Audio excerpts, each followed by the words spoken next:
One at the head table, just so we can have faces to put with names. At the far end is Ben Darfler, village trustee and our fire commissioner. Next is Keith Hannon, a village trustee and our police commissioner. Ben Carver, village trustee and our EMS commissioner, as well as we'll talk about a street tree advisory committee. He'll have some things to say about that. Next is Deb Watkins, our deputy mayor. Tammy Morris, village clerk. And for the first time in public, I'd like to introduce Morgan Wright, who is our newly appointed deputy clerk. And I'll have more to say about that in a few minutes. I'm Roden Hart, the village mayor. We do have one addition to the agenda. Under the major initiatives section, we are going to talk a little bit about the Street Tree Advisory Committee. There seems to be a fair bit of interest in it. Vicky Badalamenti, village treasurer in the back, signing people in. Thank you, Vicky. There's some interest in the Street Tree Advisory Committee, so we will discuss that under the initiative section. Wanted to start with an executive summary is what I'm calling it, kind of a year in review. We've never really done that. Give everyone an idea of the things that we deal with, the issues that we've covered at our Monday night meetings in the middle of January on a snowy night, the kinds of things that don't make it into the paper, but that are nevertheless important, I feel important to the village. Starting with something that did make it into the paper. Early in the spring of 2018, Tom Ferretti announced that he was retiring as our village police chief after 42 years on the job. I find it entertaining, I guess, humorous. I'd been police commissioner for the previous 11 years, and every spring he and I would sit down and I would say, "Hey Tom, how are you feeling?" And he would say, "I'm good to go." Spring of last year, he sat down and he looked at me and he said, "I'm tired."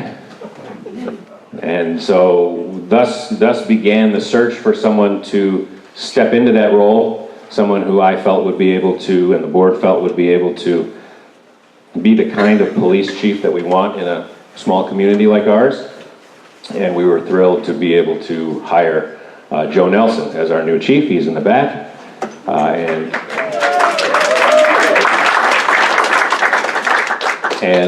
Under the report, under Keith's report for police department issues, he'll have some very interesting things to talk about in terms of what Joe has seen fit to do over the last 5.5 months. In the spring of 2018, after coming into office, I initiated a committee to begin a comprehensive review of our comprehensive plan and our zoning ordinance.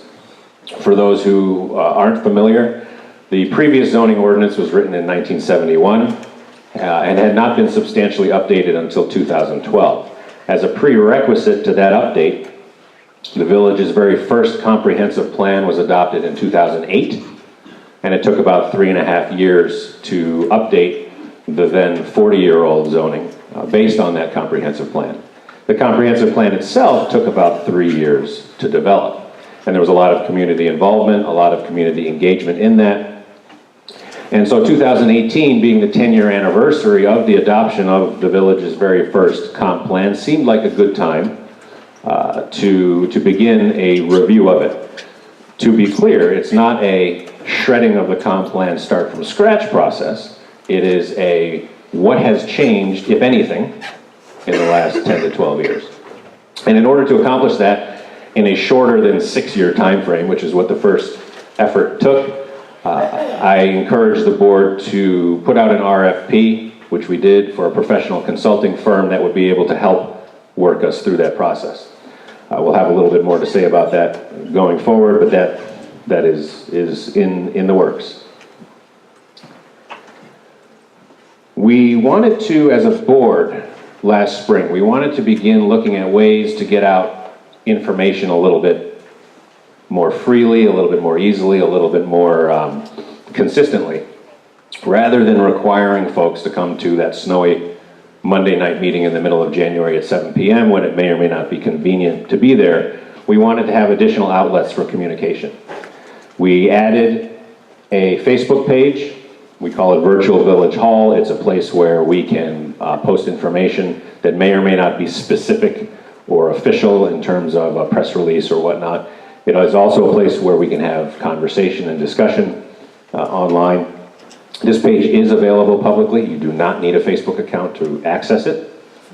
You can't probably read that small print. There is a link on the village website, but it's www.facebook.com/groups/Trumansburg VVH, Virtual Village Hall. I added on the website an Ask the Mayor section. Of course, you can always email me, but it's a way that you can ask publicly questions of village relevance. We began posting recorded video of our village board meetings. We've always had audio available, but it can be clunky if someone wants to hear what happened in a meeting. Audio is not always the best way to hear it. We do still have audio, but the video is posted to the village website and the virtual village hall within a day or two of meetings. And sometime by, was it late September, late summer, sometime we began to offer live streaming of our meetings. So now you can skip that cold Monday night in January and just watch from the comfort of your home if you're interested in seeing what transpires at our meetings. Water and sewer project completion, finally and fully completed in the fall of 2018. This was a multi-year, multi-million-dollar project, much of it funded through grant money from New York State, the rest of it funded by way of zero-interest loans through New York State. And it culminates not only years of project, but decades leading up to the need for the project. And I would like to take the opportunity to publicly thank Deb Watkins for her work on this.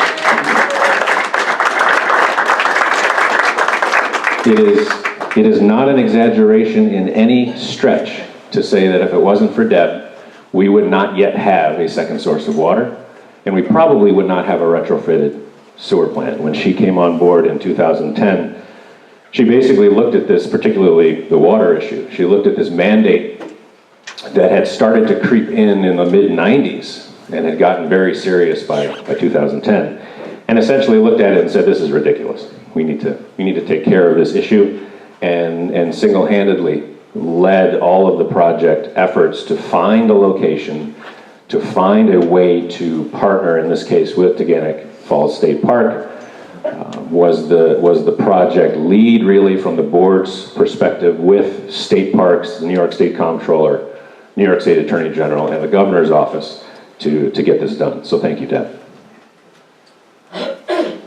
Sidewalk projects were also completed this past fall. In 2014 or 15, we received grant funding through the federal Safe Routes to School program that's administered through New York State Department of Transportation. And it was the grant application itself was a partnership with the town of Ulysses. And part of the reason we earned enough points to receive the grant funding was because we had partnered with another municipality. And the grant originally requested funding for sidewalks on Lake Street, sidewalks on South Street from Main Street to Tamarack, and sidewalks from the village line to the SureSave. We weren't sure which side of the street it would be on at the time, but that's what we asked for. The funding was significant, but once the bids came back to do the work, we were short of enough money to do all of it. So the section of South Street from the Historical Society to Tamarack was left off. That was really a New York State DOT decision. They essentially looked at the sections of sidewalk closest to Route 96, a state route, and said, you can do these or you can do nothing. So the village said, thank you very much, we'll do those. And as it turned out, the costs to do those sections came in under budget enough that there was about $200,000 roughly left over in the grant funding, which left us about $140,000 plus or minus dollars short to do the section of sidewalk from the Historical Society to Tamarack. And so the board discussed it, and we basically came to the conclusion that if we didn't do it now, we might never do it. And it's worth borrowing the difference, borrowing the 140 to get the 200 of grant money. And so the sidewalks on South Street were completed on the west side of South Street from the Historical Society to Tamarack in about early to mid-October.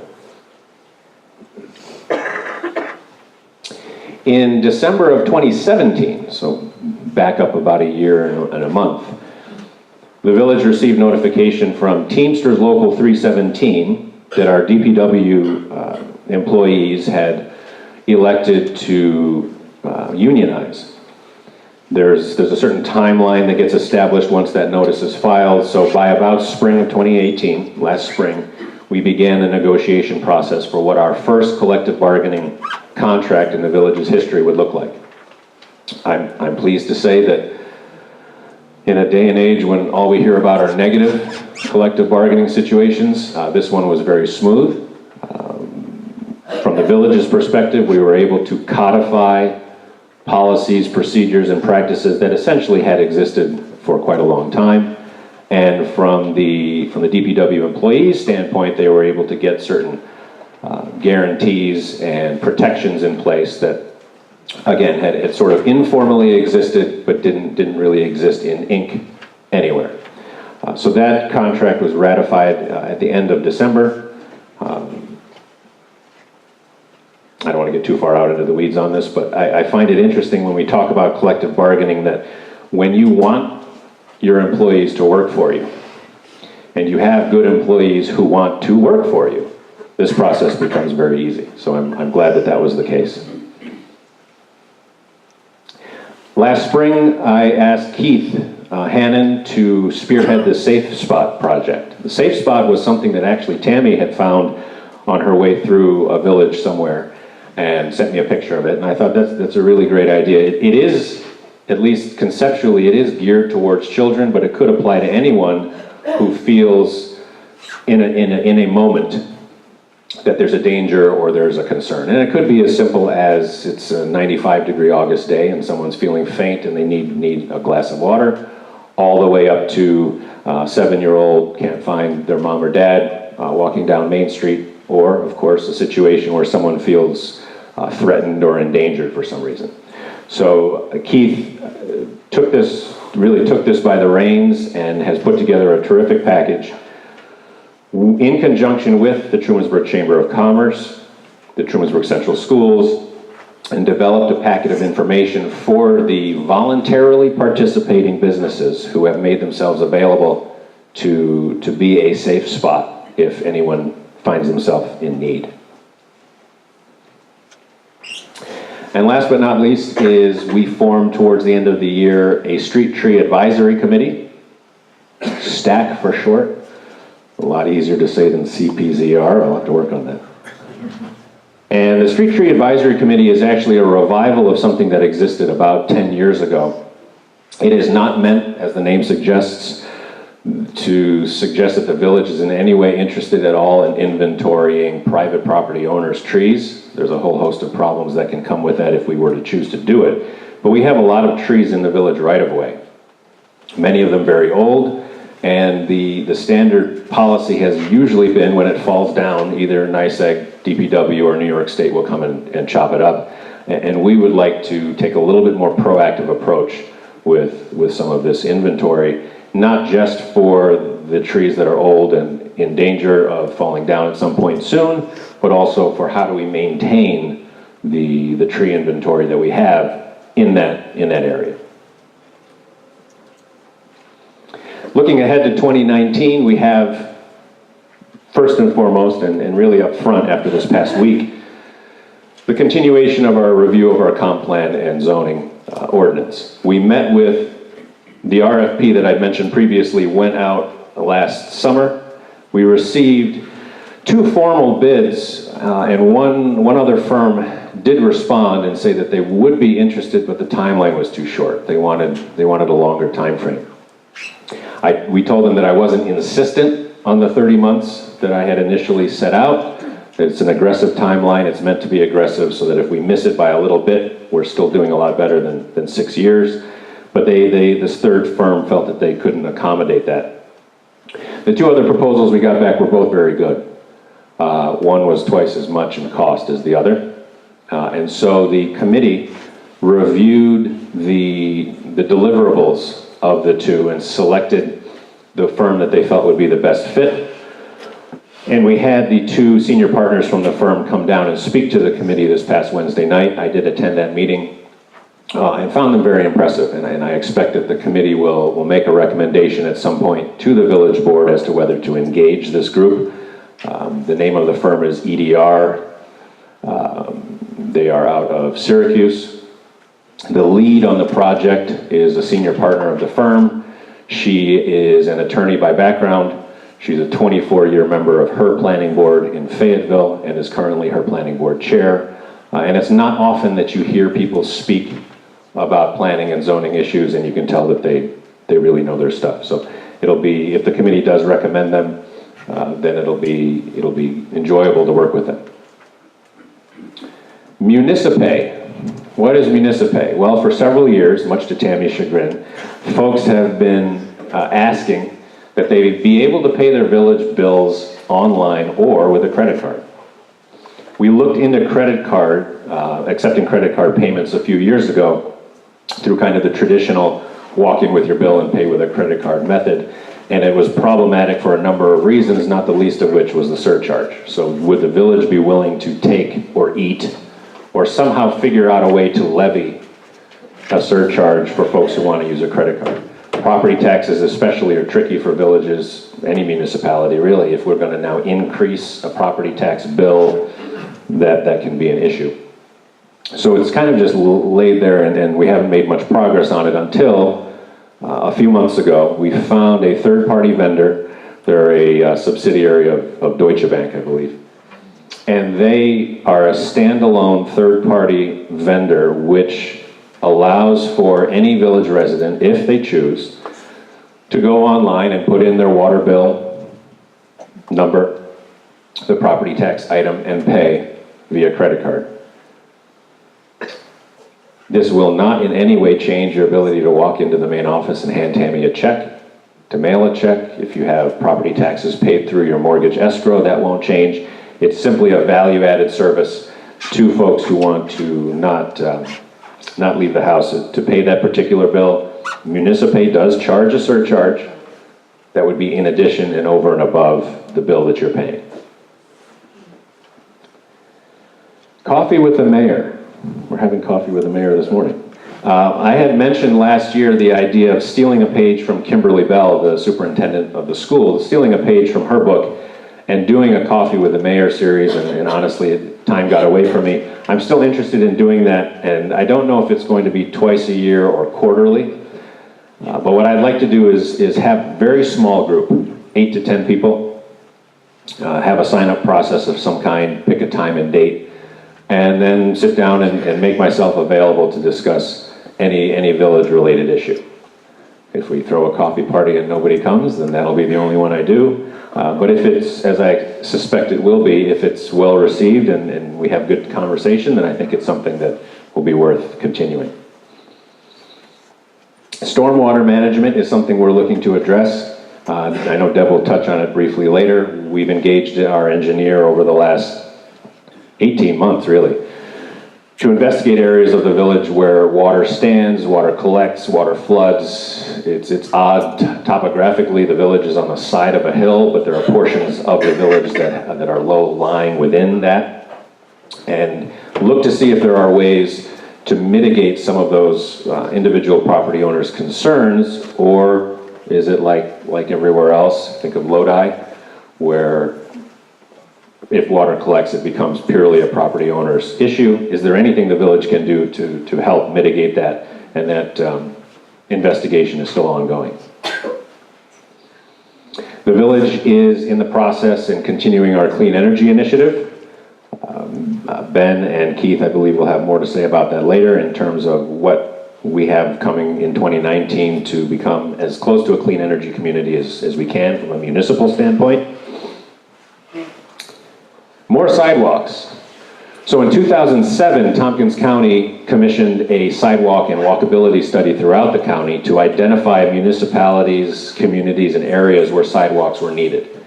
A lot of that information is what qualified us for the Safe Routes to School grant money. And an area that was identified as really needing sidewalks is right outside. West Main Street, essentially from the post office to Aubles and Seneca Road. Unfortunately, it didn't qualify for Safe Routes to School money because in someone's infinite wisdom, it's too far away from the school. So we took the money that we could get on that side, but we are interested in trying to find additional grant funding through whatever state or federal means we can to connect the northwesterly end of the village to the downtown core. With that comes the issue of the footbridge. So the footbridge behind the post office at the bottom end of Gregg Street, the bridge itself is just fine. The retaining wall on the south side of Gregg Street is not. Because of its proximity to Trumansburg Creek, it becomes a DEC permitted project if we were to do any work or repair on that wall, and it's not cheap. Once you involve DEC and the contractors that they require, we're looking at the $100,000 to $125,000 range to fix that retaining wall. We all like the footbridge. We want to save it. We want to keep it. I have fond memories of walking across it as a kid with my grandmother growing up. But I don't know that it's necessarily a $100,000 DPW line item in our next year's budget. So if we can either find specific funding for it or wrap it into a larger walkability project that connects that area, the post office area, up West Main, then we can take care of it that way. And last but not least is municipal facilities. We have a need for renovations and potentially new municipal facilities, specifically and particularly for our fire and EMS department. We'll talk more about kind of some of the duties of those departments, but the building we sit in is essentially a retrofit gas station, and the two departments have outgrown this space. Now, when we looked into what it would cost to make renovations on this footprint to better accommodate both, we came up with a number of about $1.5 million. Both, we got a lot of feedback from the community, and the board itself felt that that was a really big price tag to retrofit and in some ways band-aid a footprint that may or may not be what we need anymore.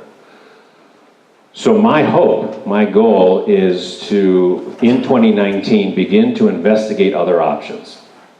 Now, the timing of this conversation is interesting. The governor released his state budget last week, and I don't mean to turn this into an Albany bashing session, but there's always a but. The governor's budget did cut out all discretionary state aid to small municipalities. The village only stands to lose $12,000, which is not a giant number. It is 9 cents on the tax rate, but it's not a huge number. I know that the town of Dryden stands to lose $51,000. So it's obvious, it has been for some time, it's obvious that Albany has taken the position that they would just as soon see small municipalities go away. The governor has always encouraged consolidation of some kind, and I can understand consolidation where we have actual duplication of services. But in the case of the village, there isn't another ambulance department. There isn't another fire department. There isn't anywhere for us to go, although I think we can guess where the governor would like us to go. And we have a decision to make long-term about whether we're going to find a way to provide those services, continue to provide those services in our region or not. 3 or 4 weekends ago, I forget the exact weekend, it was somewhere around New Year's, our EMS department was, one of our ambulances was sitting in the city of Ithaca, backing up Bangs, because Bangs had to take a second call for Dryden Ambulance and a first call for Slaterville, because the Slaterville Ambulance Company folded a year and a half ago.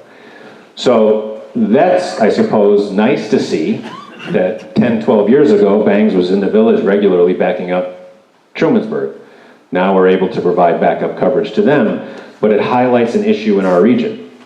There's nowhere else to go for fire and EMS service, and we're very fortunate to be able to have that quality service to provide, but now we have to start thinking about how are we going to be able to maintain it going forward, particularly in an environment where pressure from higher levels of government is to essentially do more with less or do without.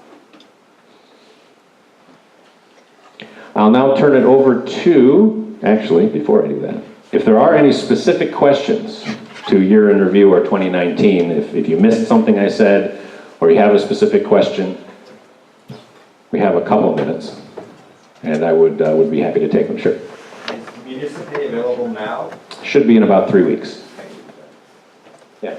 All right, I'd just like to thank the board for completing the sidewalk project, especially the one down south. It's being well used, and it really is a very positive thing for the village for all of that. Thank you. One point of clarification on sidewalks. As part of the grant funding, if there's ever any confusion, as part of the grant funding, the village did agree to maintain those sidewalks, including snow removal. So if they don't get cleared as timely as we might like on certain mornings, it's because the guys are overworked. But it is village responsibility to clear the Main Street sidewalks, South Street sidewalks, Lake Street, and we have a contract with Ulysses, so they reimburse us for the clearing of the portion of sidewalk out to the Schursee. I just want to thank the board for putting in the sort of a sidewalk crossing between the bank and Napa. That was great, and I'm hoping that in the spring you'll improve it and make it like the others. Thanks. Anything else? All right, I will turn it over now to the particular trustees for each department to give kind of an overview of what's happened there, starting with Mr. Hannon. Stand is good. Stand's good. Oh. I shouldn't have back problems at my age, but my 20-month-old has reached the point where she's taught me that I can't bend over anymore and pick her up. I gotta bend my knees. So, as Ward mentioned, one of our first challenges early in the year was to find a new police chief. I was appointed in April and told I'd be police commissioner. In my first meeting with Chief Ferretti, he decided he was all done.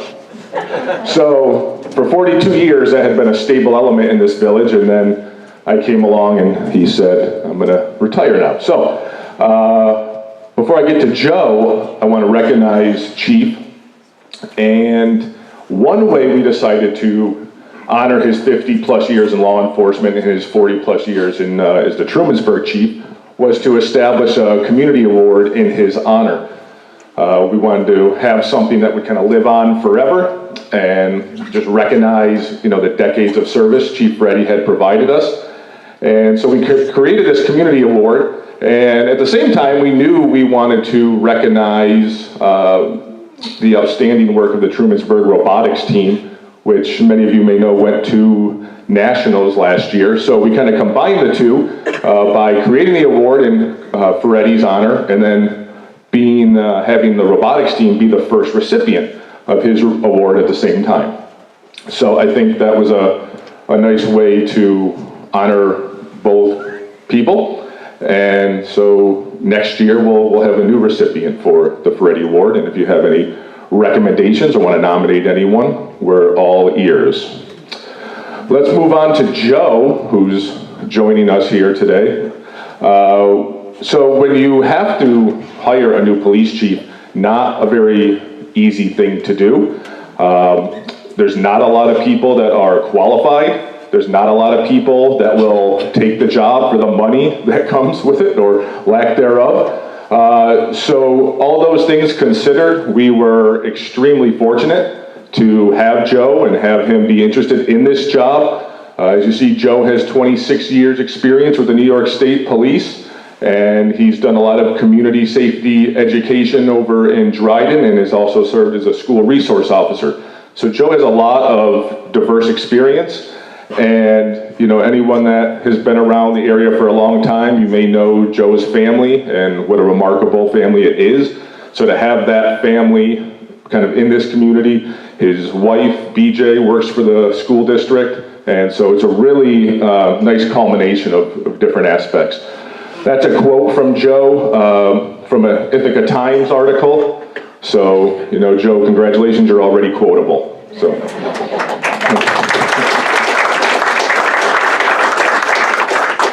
We'll try to get you on currency in not too long. So another change, we sat down with Joe and we looked at the lay of the land of the department, and it was clear that we needed to move in the direction of bringing on some full-time police officers. Until a couple weeks ago, historically, our police department has been kind of cobbled together with 22 part-time officers, and that can be hard to manage over the course of a month and trying to schedule all those officers. Many of those officers are coming from an hour plus away. They live in Corning, they live in Elmira and Horseheads. So it's a lot of effort on their part. Some of them are coming from a previous shift where they did 8 hours at a different department, and then they're coming to Trumansburg to do another 8 hours. So that's taxing on them. And it's probably not giving us the best service at the same time, just because of human nature, people are tired. So we talked, and the board decided that they would approve 2 full-time officers, and the 2 officers that were chosen were Mackenzie Covert and Benjamin Wright. Ben is here today. Anybody know him? And there's a lot of pluses that come with these full-time officers. More scheduling consistency is kind of the first obvious thing. Having our community be more familiar with our officers and vice versa, we think that's very important. Joe really is encouraging our officers to be out walking Main Street as part of their shift. They want officers talking with people and talking with store owners. Investigation efficiency. One thing that came out of our conversations with Joe was the notion that, if you had a break-in attempt at your house or something more serious, and an officer in the Trumansburg Police Department was investigating that. Well, if they're a part-time officer, they might not be on duty again for 3-4 weeks, and typically that case is going to stay with them. So that creates a big lag in how your issues are being addressed. So having our full-time officers on board will really help with that. Ben and Mackenzie both live in Trumansburg, so our full-time officers are local, which we're very excited about that. A lot of people know them already. More opportunities for community engagement, and I know I've talked with Mackenzie, and she has some really great ideas about community engagement and developing outreach programs, so to bring the community closer with the police department. She's talked about a kind of a junior police academy for kids. And there's a lot of examples of those types of programs out there that we'd really like to incorporate and try to connect the village with the police department.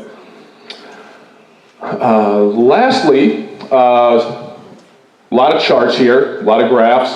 As we were talking about the police department and some of the changes, one thing I kind of brought up was the idea that maybe we could start sharing more data about the police department and why we think we need the full-time officers as part of that. And through interaction with people attending village board meetings, we started to get the sense that there was a desire for statistics about what was happening around the village in terms of calls and reports. And so last meeting, I unleashed this sort of dashboard that showed, I think I used 1 month as an example, and this is all of 2018. So it gives you an idea of some of the calls. Now, previous feedback before my time to the board was, we'd like to know about the police department, but we don't want to know too much. We don't want to know too many intimate details about the calls and everything like that. So we're trying to offer a reoccurring public high-level view of what our officers are responding to, what kind of calls are coming through the department, what's happening in the village, just so everyone has a sense of what our officers are out there trying to address. And you can see calls per month in 2018. Then we kind of break it down by criminal investigations versus the non-criminal investigations. Happy to report that the heavy majority of the calls are non-criminal, so that's a good thing. But we're also trying to be very proactive as a department. We know that there's growing problems all around us with regards to opioids and other serious issues, and we don't want to be in a position to be reactive to big problems. So I know Joe's done a great job really thinking about how to anticipate any potential issues. I think there are some issues in the village that maybe people kind of know about, but we don't talk about, and so we're looking into everything. And I think with our new chief and our new officers, we're in a really great position to really tackle what needs to be done. Good? Do we questions now, or are we gonna do it? Any police department related questions for Keith? Yes. Do we have 24-hour coverage? We do not have 24-hour coverage. And I say that hesitantly because I also know we're also careful not to always talk about when police are on duty and when they aren't. But no, our village officers are not on duty 24 hours. So we do get coverage from the 7 a.m. to midnight, isn't it? That's what it's usually then. No. It's never been 7 a.m. to midnight. It is not a 24/7 department, and the schedule changes based on the chief's discretion of day of the week of the year, summer, winter, grassroots, etc. I will say we have made it a priority to make sure someone is on duty at the start of the school day, both to keep an eye on the school speed zones, but also knowing that in terms of incidences at the school of a serious nature, statistically they happen first thing in the morning, so we have people right there should anything serious come up. Yes? So how many of the part-time, Sorry, Mrs. Darkler, I was going. My eyesight's not great. Can you just summarize the headings for the largest 5 or 6? Yeah, so in the criminal investigations, the biggest chunks are domestics and disputes, harassments, and then thefts and burglary. And then on the non-criminal side, it's the biggest chunk are property checks, and then vehicle and traffic issues, and then parking problems and complaints. how many on the part-time, when we went to 2 full-time, how many part-time people are still there? Did that just stay the same? Or? So as far as I know, we didn't really, some people left on their own accord, but there wasn't really a downsizing, just we don't need as many people scheduled. Oh, so they're just available if you... Yes, yes. Rachel. I trust you, Keith, but I wondered if Chief could speak to the question that was asked originally about the coverage. Sure. Do you want to? Oh, no, as currently, as the mayor highlighted, based on community needs and what's happening, probably seasonal, and as again, the village needs need to be adjusted. But currently, we're on a 10-hour schedule for the full-timers, Wednesday, Thursday, Friday, Saturday. It almost gives us the 24-hour coverage on those days because of the 10-hour shifts in which they work. But am I looking at numbers and statistics and stuff, there's a certain time frame. Crime happens anytime, but it's just getting the maximum coverage for the village at any given moment. So these will fluctuate as things go. Again, seasonally, businesses, events in the village. So currently outside of Sunday, Monday, and Tuesday, we still have coverage, not quite 24, and those part-timers will fill in. The numbers of part-timers is fluctuating to the needs because some of the part-timers stayed on our part-time availability based on filling in where we needed them. And since we don't need as many, and they wanted to leave and they felt obligated to the village, that's why they stayed. It's not like I'm forcing them to go. It was their choice to, since the availability and the needs of the village are somewhat met in a timely fashion, they, on their own accord, they chosen not to stay on the availability. Yes, sir. I assume that New York State Police and Sheriff's Department give coverage when times when they're not. To all villages and such, yes. Other cases, depending on what happens in the several hours to the days that we don't have coverage, our department still picks up those cases depending on the level of crime and incident. We still follow through on what would give our community the service they need and attention they need. Two quick comments on that, to Jean's question. First of all, I don't think it's on one of the slides. One of the things we were concerned about by going to 2 full-time officers was what would it do to the budget? And in reality, the payroll side is almost budget neutral because we had people working those hours anyway. So all we're doing is we're adding the consistency of who is going to be working those shifts. the obvious impact when you add full-time employees is benefits, health insurance, retirement and whatnot. So it is a budget impact to the village, but don't think of it as adding 2 additional full-time officers on top of the shifts that were already being worked. It's simply swapping part-time for full-time. To Gene's point about coverage, the sheriff's department, not to give away anything that they wouldn't want me to, but the sheriff's department uses a section of the county coverage area, and there's 1 deputy assigned to the west side of Tompkins County. So when we don't have an officer on, there is a deputy out there somewhere who could respond to a call if they're not already responding to a call or backing up IPD. And then state police, you know, their local barracks is actually out of Dryden. So that 1 trooper could be really anywhere in his region, his or her region. So we do have some backup coverage during those downtimes, but it becomes important for Chief to rely on the numbers of when he thinks we're least likely to need it in order to not have an officer on in the village. I know this is stupid, but if I call 911, yeah. So this is not a stupid question at all. You have to call 911. There is not a local number for you to call. What happens? Tompkins County Dispatch uses what they call a closest car concept. And so they know where all of the officers who are on duty for every department in Tompkins County is, as well as some interfacing with Schuyler and Seneca. And so when you call 911 at your house because you think someone's breaking in, they will send whoever's closest. And if, hopefully, Village of Trumansburg, if an officer is on duty at that time, then they would be responding. I see some from the park, I guess, green cars. Are they patrolling too?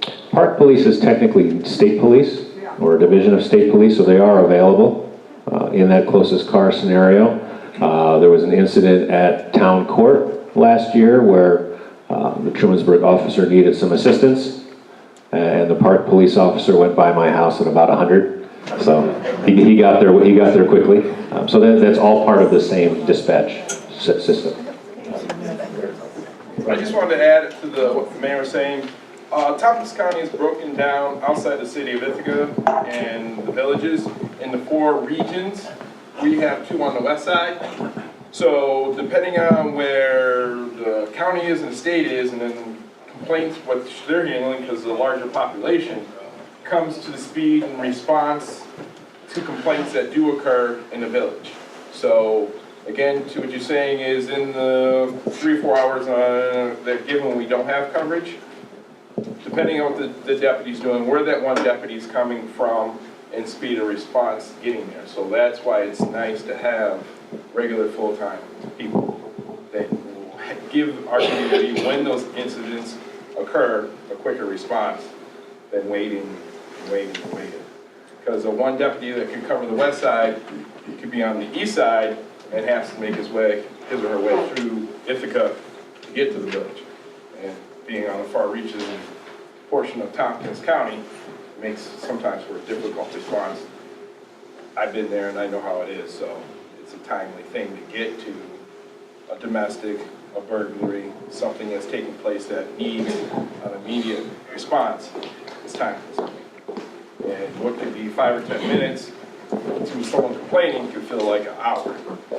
So, and then police officers do respond as fast and efficiently as they can without hurting themselves and the general public. So it is nice to have full-timers, and the best without taxing monetary sides of things, optimize it the best we can.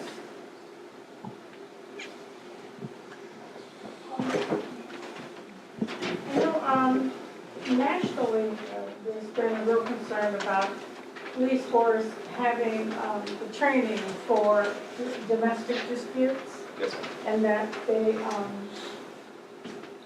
look at different kinds of things that are going on as far as when it goes to the response. And I'm wondering if our police department is cognizant of this and that they are thinking about getting training and updated on Yes, as ma'am, resources the and all Department of that. Justice for the state of New York sends out information. There's always classes and trainings, refreshers that are, some are mandated, and some are just based on department and administration, what they see.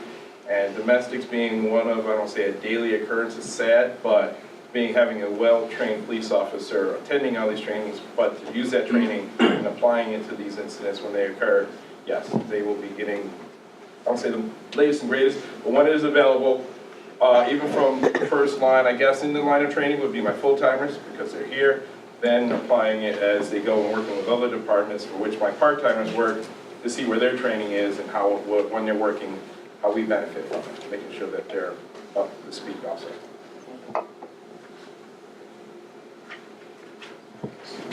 Talking about training, how much training does the full-timers have? Where are they getting? Where are they getting?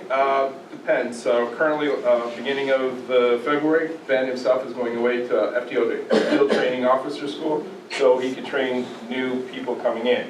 It's yearly depending on what aspect of training, from recertification for DWI, taser, firearms, state mandates, we do firearms once a year. Policy that I would see is twice a year for different trainings, and out of these other trainings that are twice a year, other trainings be domestic, first aid, all these things, being a first responder that they need to be kept on mind.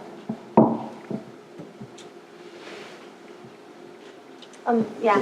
Yes. So I have two children in the school system here, a 12-year-old and a 9-year-old.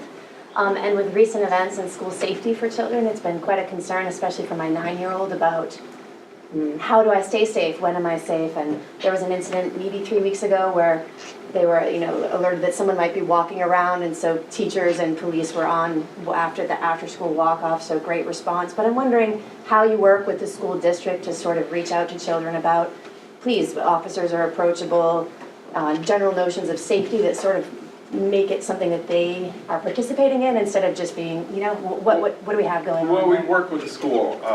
This upcoming week, myself and Ben will be working with the new elementary school principal, school safety. And it's with us interacting with the school and the information, how the teachers basically filtering down from the superintendent, interacting, giving the kids the information, how to respond, what they should do, interaction with us, interaction, and these when the kids see things, say things. We had a minor incident the other day, it panned out to be nothing but a parent dropping off and picking up his son. And anyway, it caused a stir because since we're so close to other municipalities and school districts and sharing of information, a little panic, but it was addressed. We found out the fan, found out who it was, but it was minimal. But it was done by a young person mentioning it to our crossing guard. The crossing guard alerted us, and we followed through and located the vehicle.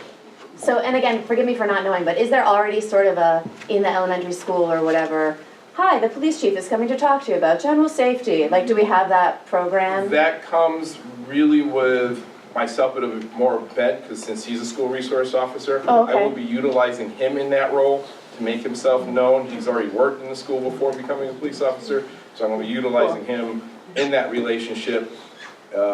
I will be tagging along occasionally with him, but it will be more of my full-timers making themselves known to the kids from elementary to the senior, so they can see who they need to, they're going to be interacting with, who they can trust and who they can rely on, get the information. And final comment, really great that those will be the same faces they'll see as they walk around our village, so with full-time employment. Thank you. Real quick, I'll just say that I try to meet with Kimberly Bell quarterly just to go over village and school matters, because we share quite a bit of services. So one of the first things we did after Joe was hired was sit down with Kimberly, and the school has its own incident management plan, which the state requires. So we wanted to make sure that there was good interaction and good synergy and cooperation between the two, as much or historically as little as the school might want. That has shifted in recent years, and I'm pleased to say that Kimberly is certainly on the side of doing more rather than less with respect to that. So it's good that'll be able to be in place with Ben. So, Joe, are we going to have a resource officer in Cheever? Is that what you're saying? That is really up to the school, and that takes on a different monetary question. I'm not opposed to it. I believe it's a necessary thing, but again, that's a whole different conversation on another day. I wasn't sure if that's what he was considered to be doing. No, not really, but what I'm saying is where his training, where he's been and what he has done, and Ben and I working together, as well as Mackenzie, but with where we've been in our training and being designated state certified schools. That's why I was just wondering if we've gotten down that path yet. Now that, probably in the future, but that, again, that's another topic for another day.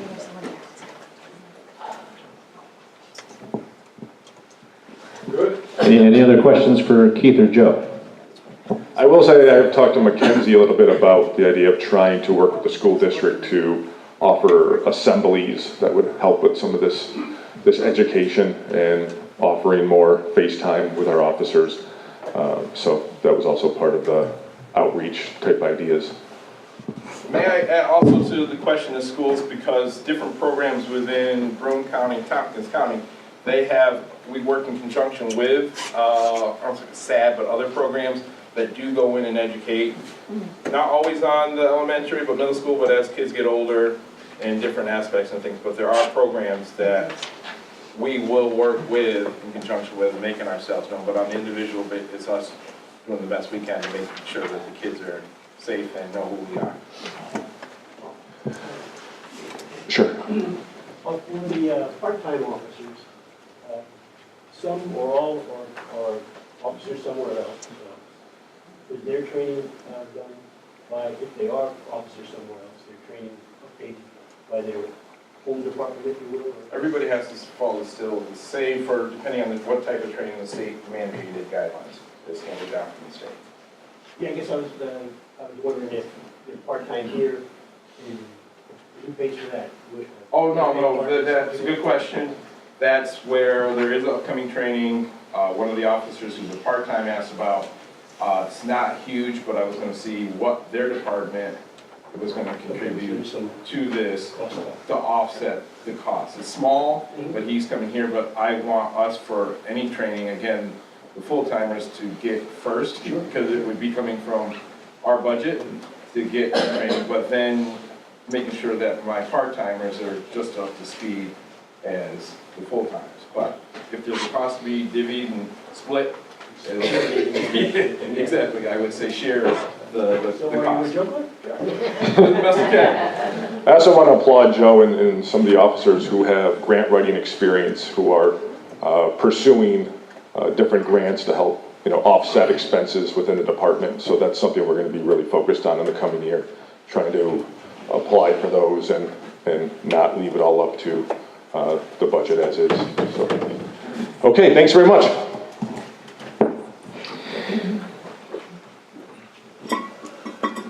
Next review we will have is Fire Department. Yes, so I'll give you a kind of brief walkthrough of our fire rescue department here. Excuse me. A little less excitement than the police side this year. We've got our consistent chief Bolton in the back here. But I will walk you through some of kind of the numbers to get a sense of what it is that we do, what the fire rescue does here. And it's been quite a learning opportunity for me joining the board in April and kind of seeing the broad expanse of what the fire department does here. That was beyond my kind of initial understanding. There we go. So we've got total calls here, 370 for the year, so that's about one every day. And you see it's broken out across not just Trumansburg, but a lot of the surrounding towns. And in fact, I think Trumansburg ends up being about maybe a third of the call volume versus the surrounding areas. And I'll point out kind of a map of that a little bit later. But what was interesting to me to find out was that we call the Trumansburg Fire Department, but really they're answering and serving a much larger area. And that kind of goes to, when we think about budget, how much we're spending on some of these line items can be a little bit eye-popping when you first think about it. But looking at really what we're trying to serve and what we're trying to cover here, it makes a lot more sense. And obviously those costs are then shared with these towns that we're providing service for. The volunteer hours there are 4,525 volunteer hours. That's really an outstanding number. I was trying to kind of think of a way to think about that. That's a lot of hours. How do you think about that? So I was thinking, if you think about like a 40-hour week, that's over 110 40-hour weeks in there. So that's more than 2 years of 40-hour weeks worth of volunteer hours that our volunteers have put in. So that's a really incredible number, and that goes to both the calls and the training that our fire company goes through, which is very, very useful. I was here during one of the fire company meetings and hearing about the work that they did up in Lodi during a lot of the flooding up there, and how their training came into use, and how it helped really stabilize some of those situations and make sure that, you know, the fire response wasn't putting themselves in danger trying to save people, and making sure that they were making safe and smart decisions in those moments. So the training really makes a huge difference in those situations. And then also, just as a community service, the fire company runs the Fireman's Parade and then the Letters to Santa, which has been an incredible program that just happened, wrapped up in December. And listening to some of the stories of the fire company that, you know, goes and delivers presents on the fire truck and gets dressed up as Santa Claus, and seeing kind of the reactions that the kids give, it's a really pretty incredible program that they put on. So they do quite a bunch here, and we're really grateful for all that volunteer time and the effort that the fire company puts into our community, both serving us, protecting us, and giving us parades and such. So big thank you to Chief Bolton in the back and for his whole company there.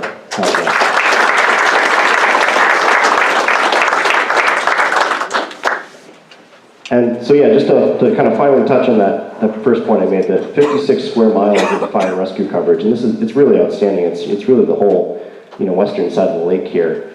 And Trumansburg's in the middle there, and then we're kind of radiating out in the different towns where we're primary coverage, and then even further out where we'll be calling for mutual aid if there's a company that needs backup and assistance. So we're kind of responding, you know, all over the map there. And it makes a lot more sense when we think about it in those terms, and looking at kind of the facilities and the equipment that we have. You know, if we were just trying to service Trumansburg, we'd have a very different looking fire department. But when we realize how much we're trying to serve and protect there, yeah, it makes a lot more sense as we start thinking about those numbers and the kind of equipment that we need to provide that coverage. So any questions about fire?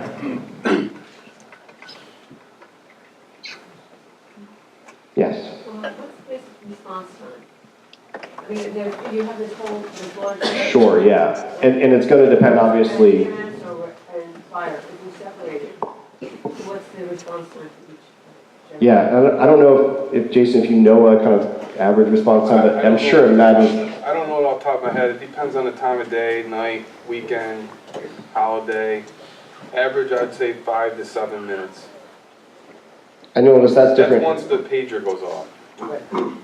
And that's going to be different. EMS is stationed here 24/7, so they're going to have a faster response time versus our volunteers that might have to come here or, you know, wherever they're at, get to the actual fire.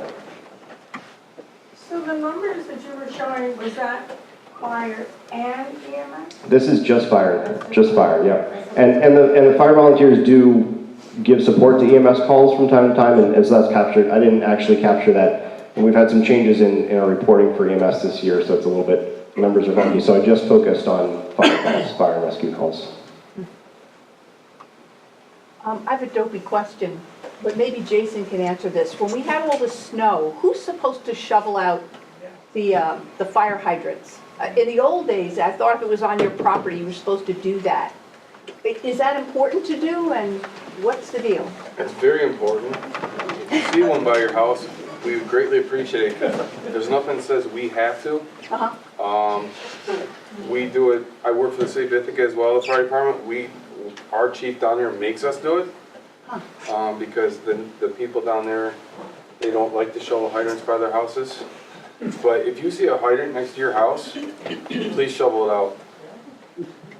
A lot of times if they get real buried, the DPW goes around too with the tractor or the backhoe and helps try and clean them up.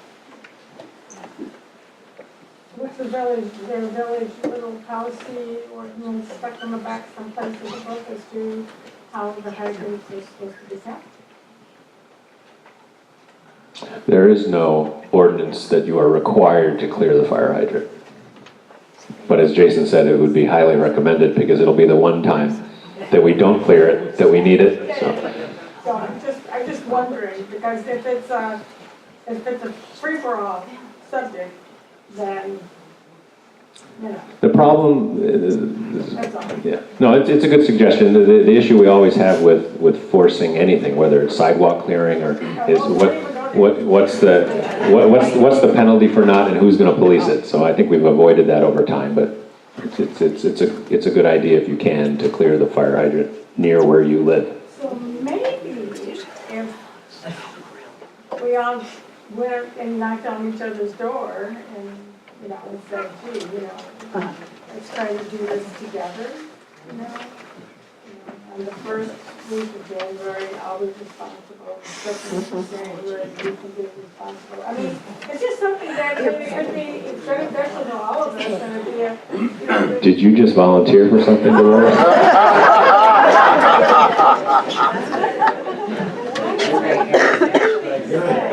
It's in the minutes now, so.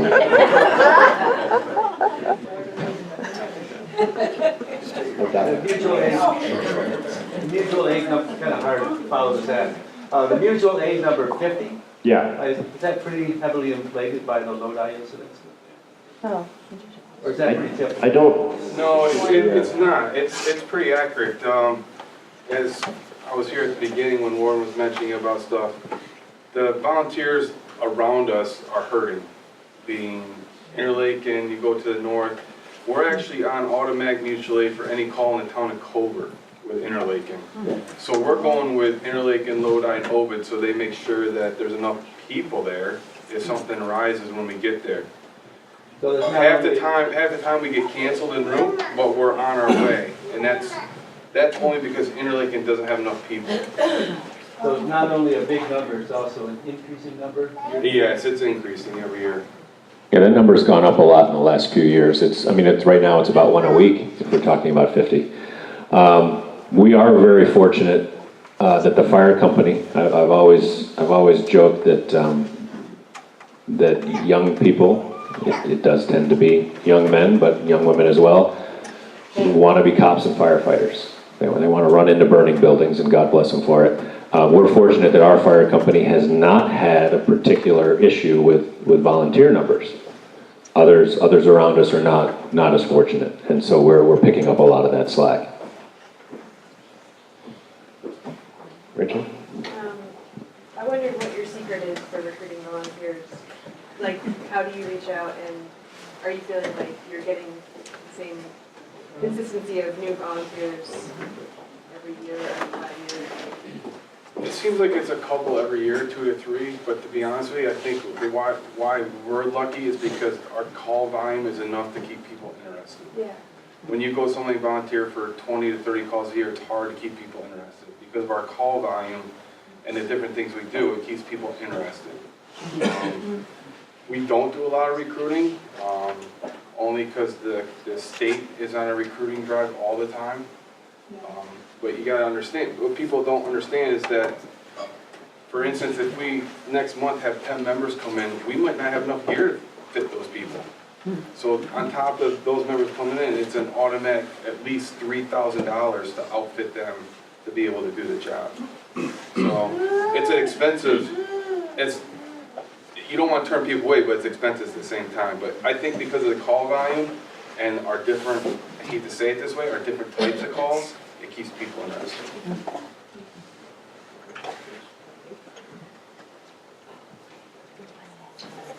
All right. Anything else on fire? Okay, next up. Nothing else on fire at the moment? That's good. Next, we will talk EMS. Trustee Carver.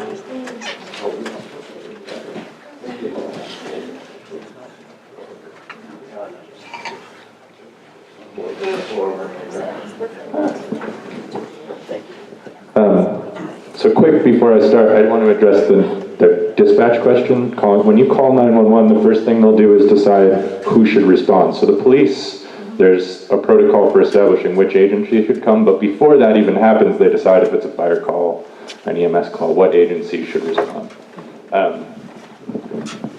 Sorry, I had to write things down because I'm terrible at public speaking, so if I'm shuffling, I apologize. So usually, historically, past few State of the Village events, we've talked about very specific projects.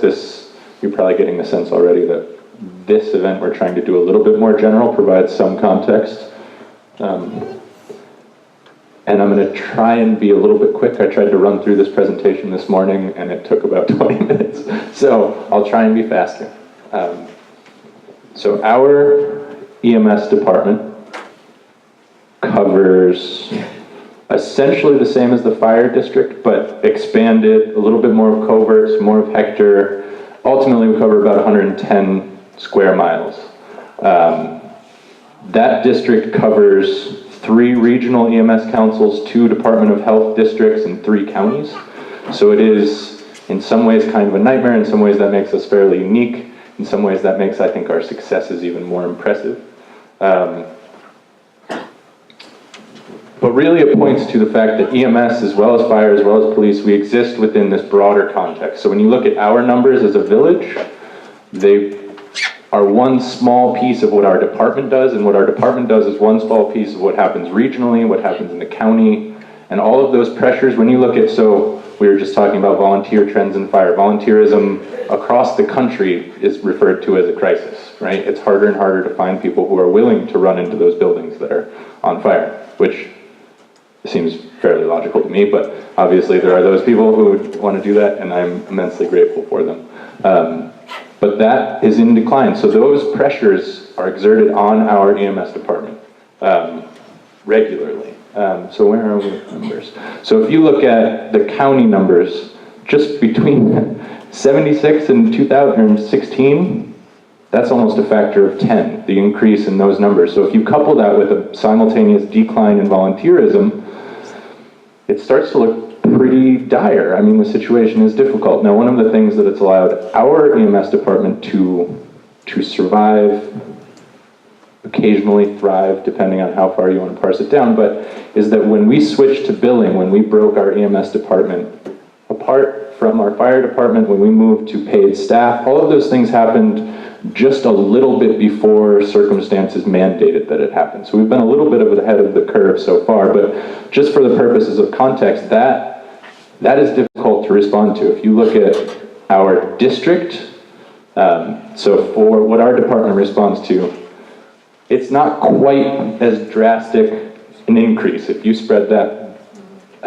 you spread it out over the past, that same period, so 06 to 2006, we've increased by more like 25%, while the county has increased by close to 50.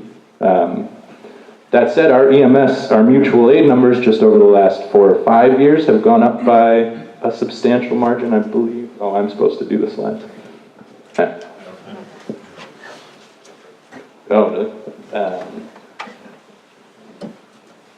All right, so mutual aid numbers we do not have. But in any case, those have increased more than our internal department, our coverage area numbers. So it's fairly substantial. We've already discussed this a little bit. Rorton mentioned us going and backing up bangs, which is a more happening with increasing frequency, but we've also had to respond to calls in Watkins Glen this year. There is a lot of pressure on regional EMS in general. So the question is, how do we cover that? And the answer has remained fairly static over my time here, although that again is based on changes that happened right before I got here that allowed us to stay a little bit ahead of the curve. But generally speaking, we have 2 ambulances that are out in the bays. We run a crew that is generally 1 EMT, 1 paramedic. They're on 24 hours a day. Those are paid staff. In addition to that, we benefit from some of Jason's recruiting magic, or however he does it. So we have some volunteer help that can help backfill, help us drive ambulances to get repairs and that kind of thing. So on a day-to-day, you know, how do we respond to calls? Who's responding to calls? That's how it works. One of the things that's fairly complicated about how that ends up working is how we pay for it. So that, yes. So this is a little bit just as a preface, we tend to break our numbers out into our budget year, which is confusing.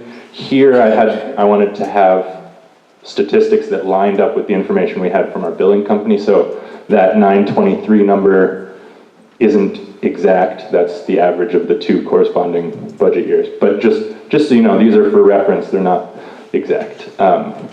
But if you break this out, so as I was saying, when you call 911, dispatch sends a police car, they send an ambulance, they send a fire truck based on the type of your call. And those numbers are further broken out into what type of police response or what type of EMS response is this, you know, are we sending all of the fire trucks? Are we just sending, you know, a rescue truck? So one of the primary breakdowns for EMS service is basic life support or advanced life support. Life support is someone, you know, whose life is in danger. If you're worried about a stroke or a heart attack where seconds matter, that becomes an ALS call, whereas BLS is anything under that. So that can range from, you know, a fall, someone who can't get up, someone who just needs medical assistance, to, you know, a sprained ankle, a broken leg, things like that. Statistically, those numbers out, we're actually a little bit higher on the ALS side. Usually those are closer to the same. But if you look at the breakdown, you can see, can everyone read that, or should I be reading these out loud? Pretty good. One thing that I wanted to emphasize is that while that breakdown happens, there's another breakdown where Trumansburg, because we're a fairly small rural ambulance company, has a relatively low call volume. So that number is obviously ever increasing, but relative to someone like Bangs, or relative to, you know, if you can imagine a New York City ambulance or something along those lines, our call volumes are relatively low. One of the things that that allows us to do is go to calls that are patient assist, or to go and help people who are having medical difficulties, but maybe they're not quite medical difficulties, right? Someone is, you know, can't get up, falls that aren't necessarily, they don't require medical attention, but it allows our ambulance service to take care of those calls and really be a community outreach function, even beyond and, you know, above and beyond being a medical team. So if you notice the difference between calls and then calls that result in a bill. So out of 923 calls, 642 result in a bill. So that means some type of service was rendered, we transported that patient, we splinted a leg, something along those lines, anything in between. But of those calls, a significant number never result in a bill, which means our teams went out, picked someone up, or did any of a million things that they do. Of those calls that result in a bill, I didn't break this out, but there's a couple that never get paid. It's fairly rare, but we do have a charity policy, so in the event that someone can't pay or is unable to for financial reasons, we don't take them to collections as a matter of practice. They're allowed to do that. Of the pays that, or of the bills that we send out, about 5.7 are self-pay, which means they don't have insurance of any kind. The vast majority are Medicaid, Medicare, government insurance. So if you look below, if you see the total EMS department budget, there again, that is the average of 2 budget years. So I broke this out to align with the calendar year. Of the EMS department budget, a significant portion is made up for in billable services, so bills that we send out. However, because of the requirements of Medicaid, Medicare, oh, excuse me, and government insurance, we have to adjust what we can actually bill. So if you bill Medicaid, they have a substantial piece of that they just don't pay, as a matter of course. So what we can actually bill ends up being a little bit more than a third of our total budget. Then of that, what we actually receive in revenue ends up being 32% of the budget. For reference, I was trying to find similar departments to see how we compare. Thank you, Tammy. Oh yeah, that must be bad. How we compare as far as that, how much we recoup through billing. And so for New York City, their rate is about 32% as well. It's very, very close. I think that's pretty much an industry standard. So how am I doing on time? All right, good. So I wanted to just quickly run through some of the challenges that we face. I know I'm not talking specifically, Roden mentioned the building. There's a number of bigger projects on the horizon, but I want to really focus on the general trends. So one of the challenges that we face is that increasing volume, both within our department, within our call area, and in the county. So we feel those county pressures in the form of mutual aid, in the form of difficulties that we have recruiting people to work for us. The workforce is declining. A lot of that is related to state regulations. In 2012, for instance, the number of hours it takes to get your EMT card or to qualify as an EMT went from about 150 to 180. Corresponding training for a paramedic went from about 1,000 hours to 1,300. That's just 2012, but it's sort of indicative of a broader trend where it's increasingly difficult to remain certified as an EMT, as a paramedic. That also includes things like firefighters. Our insurance requirements just went up for the fire company this year. The list just goes on and on and on. But for us, that means it's increasingly difficult to staff. Wages are going, well, one of the things that we'll have to do in the near future is to reassess our wage scale. How can we recruit people to come to Trumansburg specifically? How do we... Sorry.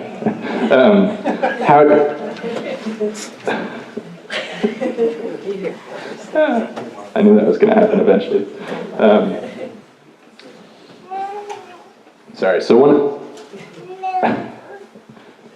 So that's one way that we can handle these challenges. Another way is we've been increasing the proportion of ALS providers that we use so that it allows us to be a little bit more flexible. We can split. We have 2 ambulances, but we generally only staff 1. If we then have 2 ALS providers or 2 paramedics, we can split them and use both ambulances, or at least it allows us the potential to do that. Again, that requires volunteers, relying, again, a little bit on Jason's magical recruiting formula. One of the things that's come out of this last year that has been a significant hurdle for us is because of the size of our department, because we're running two people at the same time, it's not enough people to justify an on-duty supervisor at any given time. So it makes the management and the daily tasks of those people who are on difficult. It's very difficult to manage someone if you're doing it remotely. If our longtime manager would be at home and off duty most of the time that issues came up that required a supervisor. So that relationship is very difficult. There's been a particular spotlight on that situation recently because our longtime manager resigned. So now we're in the position of having to replace someone who was, obviously imperfect as everyone is, and certainly we're operating within an imperfect paradigm, but having to replace him is proving nearly impossible. We are looking at having to substantially shift the management paradigm, look for someone who's maybe a little bit more of a white-collar type position in order to oversee that department effectively. And if you look at that number, that EMS department number there under the budget is 2017, we are ever approaching about $1 million total budget. So on that scale, to think that we'll be able to find someone who is a paramedic or an EMT who also has administrative or managerial training is just, the impossibility of that is becoming ever clearer.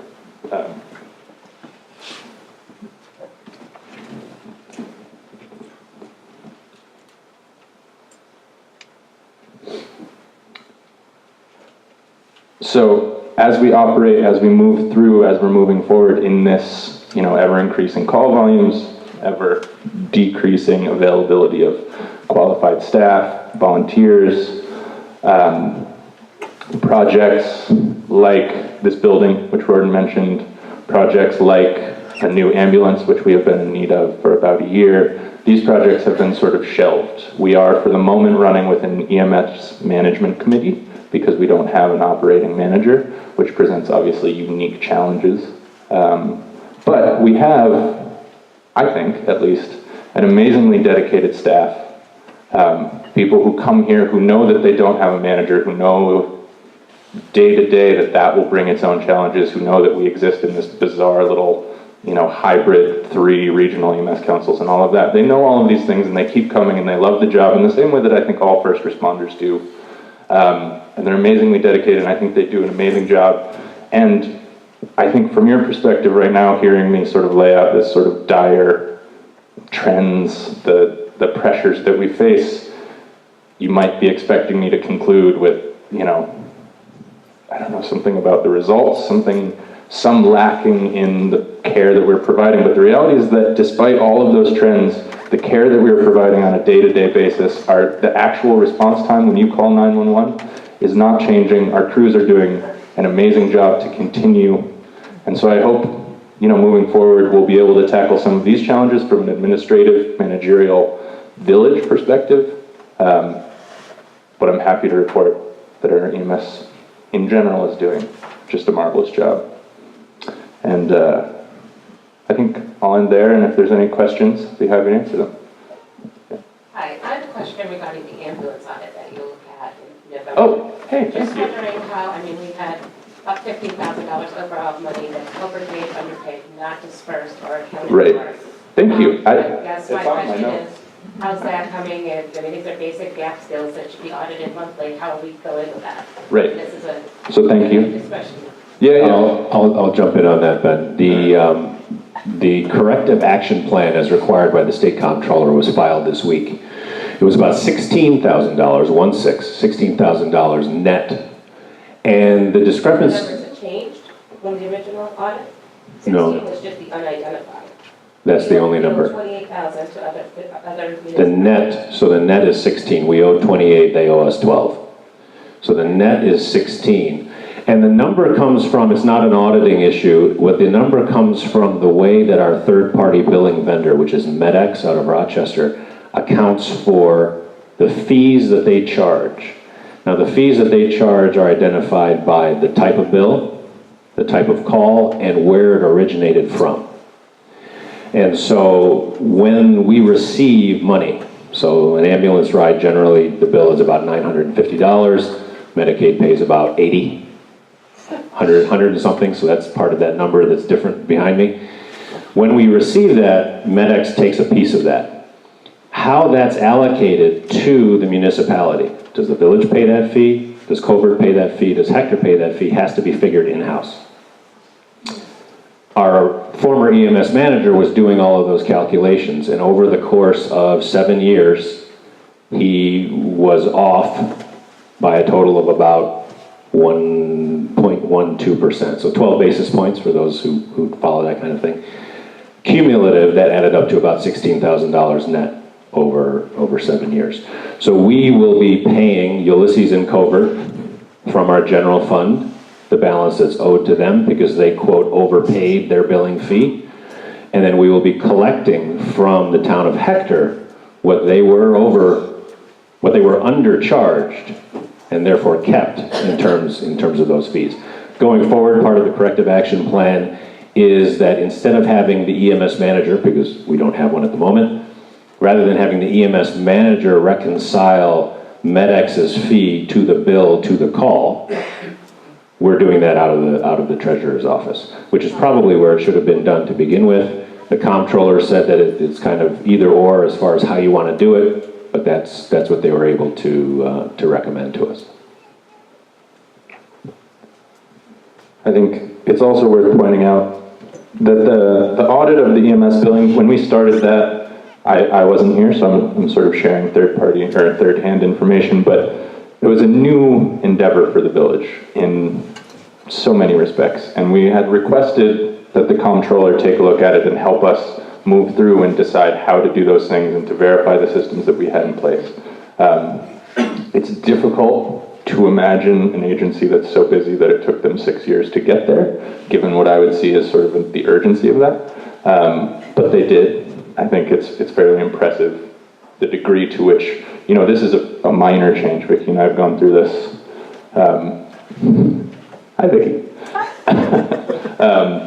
And administrative changes to make this work and make it work long-term and make it auditable and generally reliable are really astonishingly minor. To that point, by way of backstory, 2011 was our first full calendar year of ambulance billing. In 2012, we had a change in the treasurer's position, and we welcomed Vicki to the fold.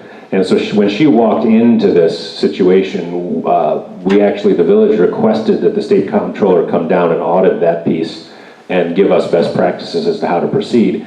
And I'm not exaggerating, it was somewhat of a tongue-in-cheek response that they gave us. Whoever we spoke with at the comptroller's office said there's 700 municipalities we're responsible for, get in line.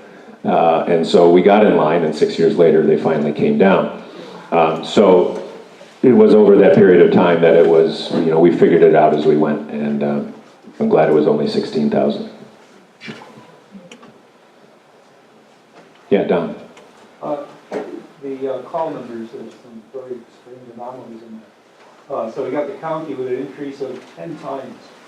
Over 40 years. Over 4 years. 40.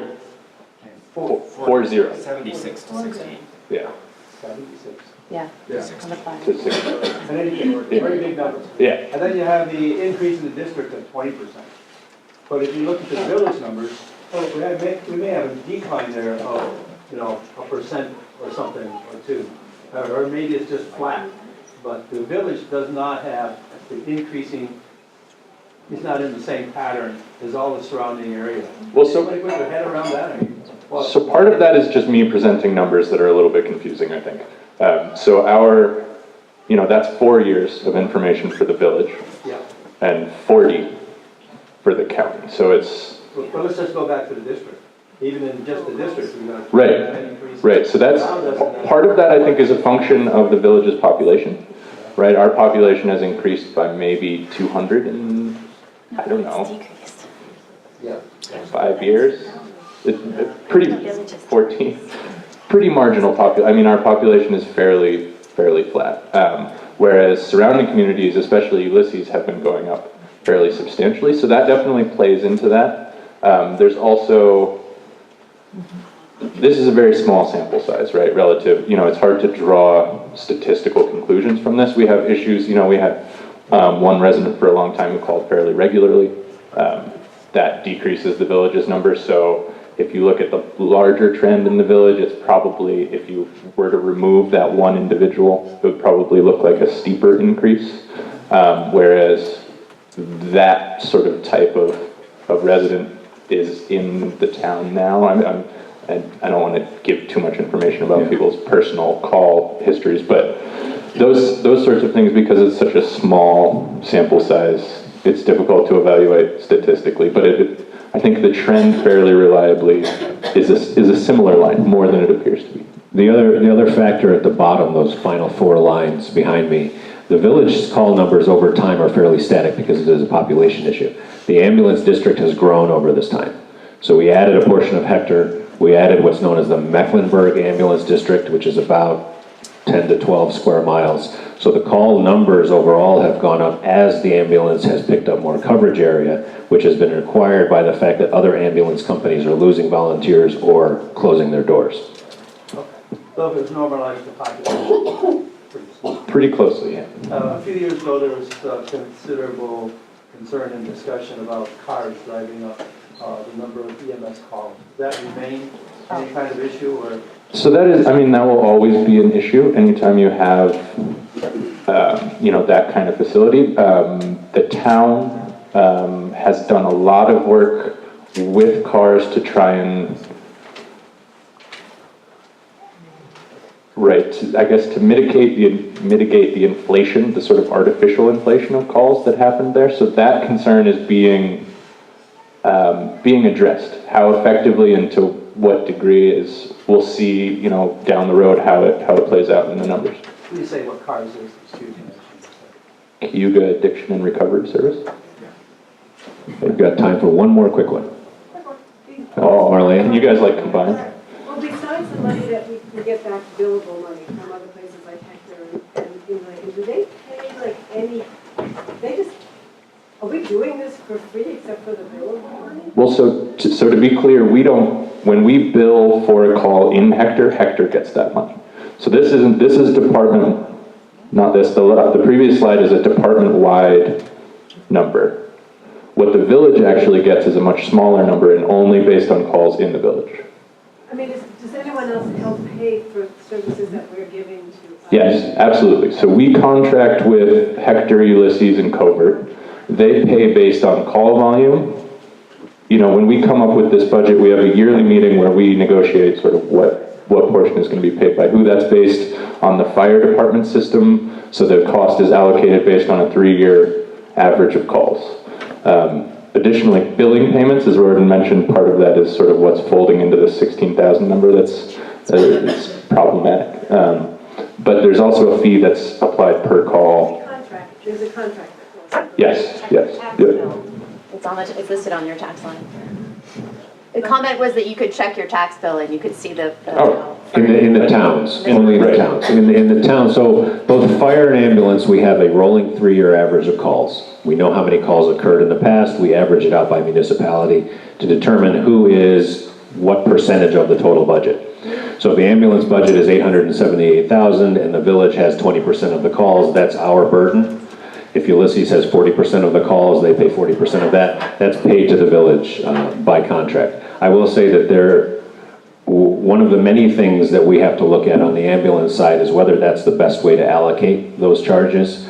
Fire has always been a basic average of calls calculation for the contracts.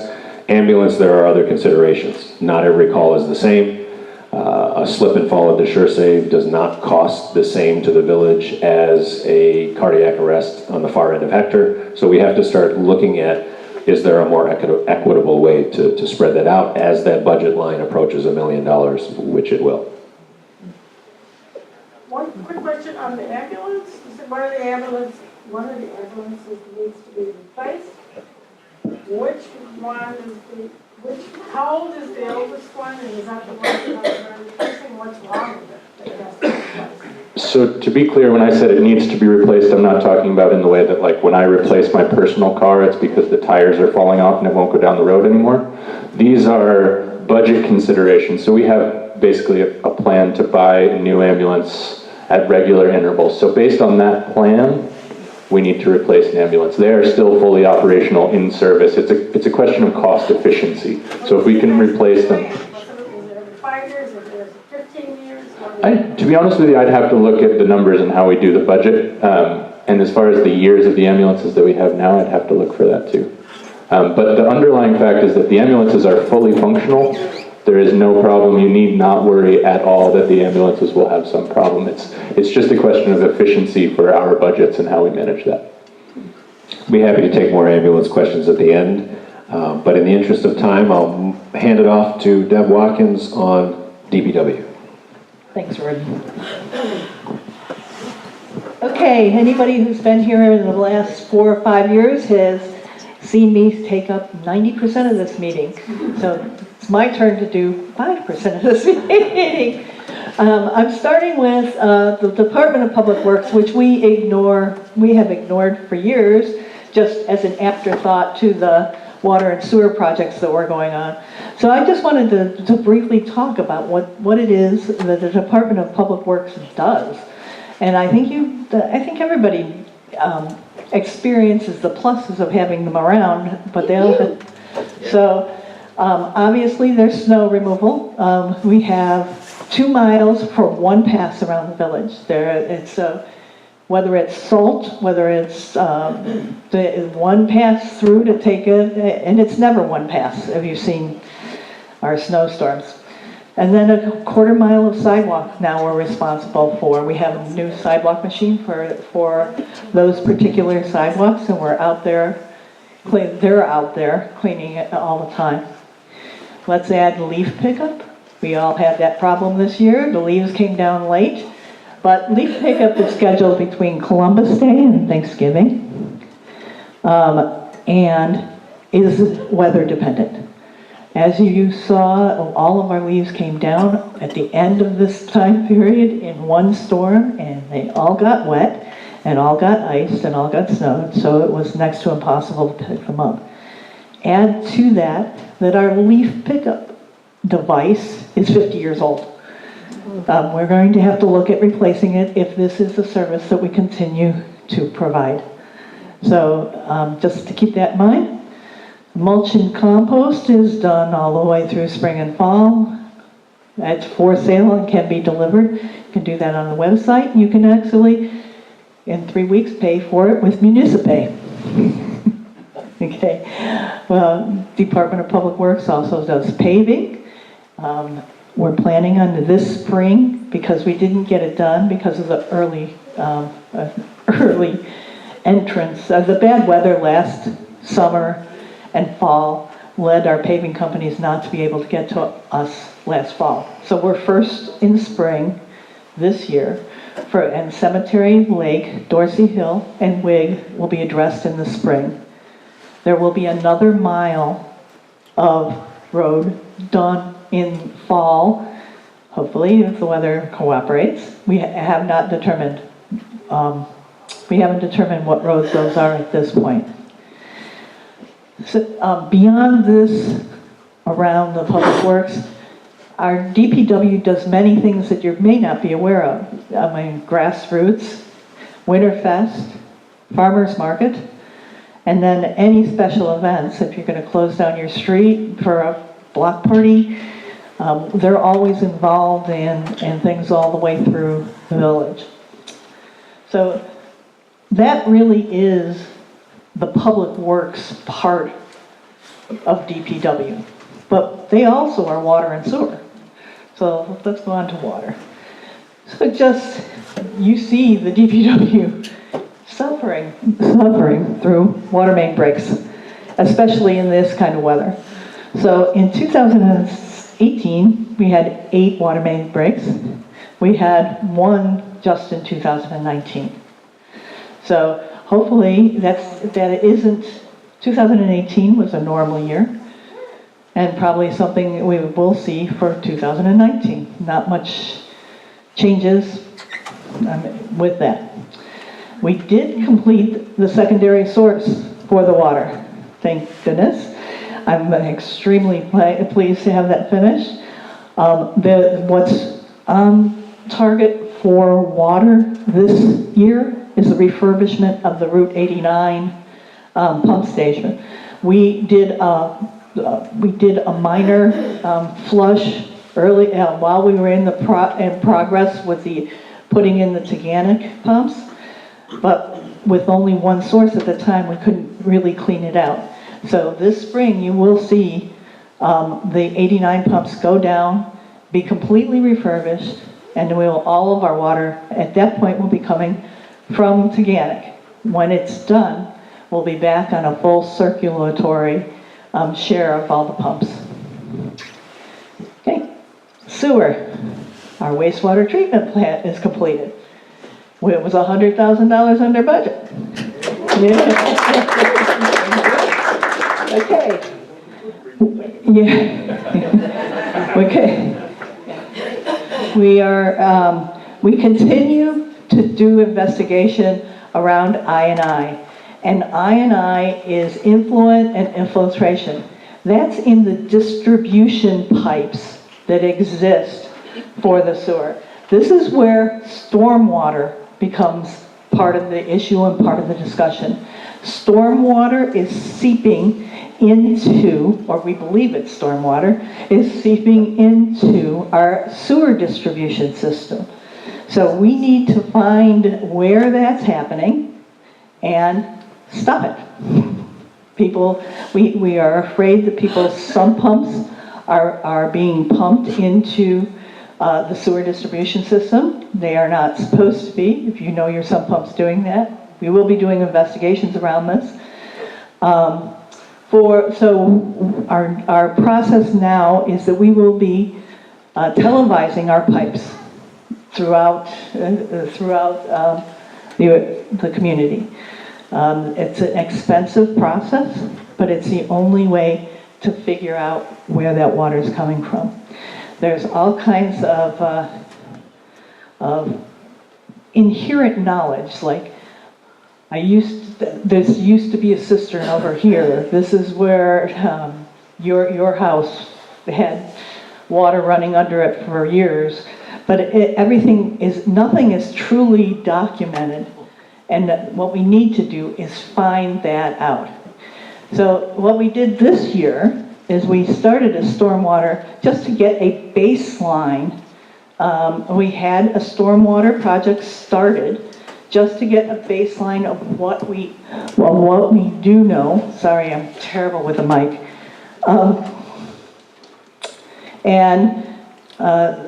There are some recommendations coming from that, but really it is the televising that is going to give us the details that we need there.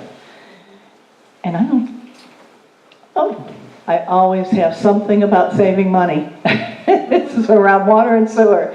Low flow toilets, a family of 4 can save up to 16,500 gallons. One drip a second can be 5 gallons a day. So if you have a drippy faucet, don't let it go too long. Reuse your towels, keep your showers under 5 minutes. Soak pots and pans. While you wait for hot water, collect the running water to water plants. And there's others, but that's all I have for today. I can attest to the truth of the low-flow toilet issue, by the way. Any quick questions for Deb on DPW? Jean? It's an interesting question with all the storm stuff that has been coming through the last few weeks. Does the village have backup generators to make sure that the water can be pumped up from the lake if the power goes down? Yes, there is a backup generator.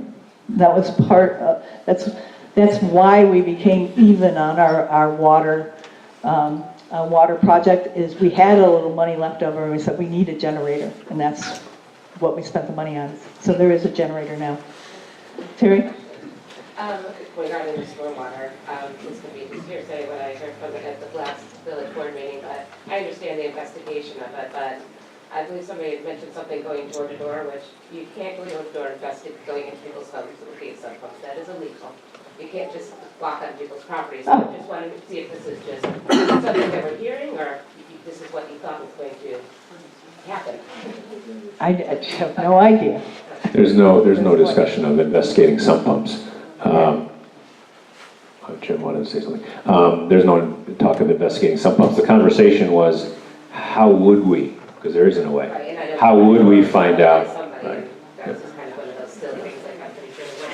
Right. I'm sorry. Jim, Jim, go ahead. I'll come back to you. Thank you. It's always easy to criticize government, but I want to take the other tack and say I think the DPW does a great job in this community. They're very easy to work with, and over the years that I've known people involved in it, it's been a really good experience to watch them and how they've changed and do the things necessary for the community. So, thank you. And one other thing, for those of you that don't know, the head of the DPW is Dusty Vandersees, and he's actually here. Dusty, if you would,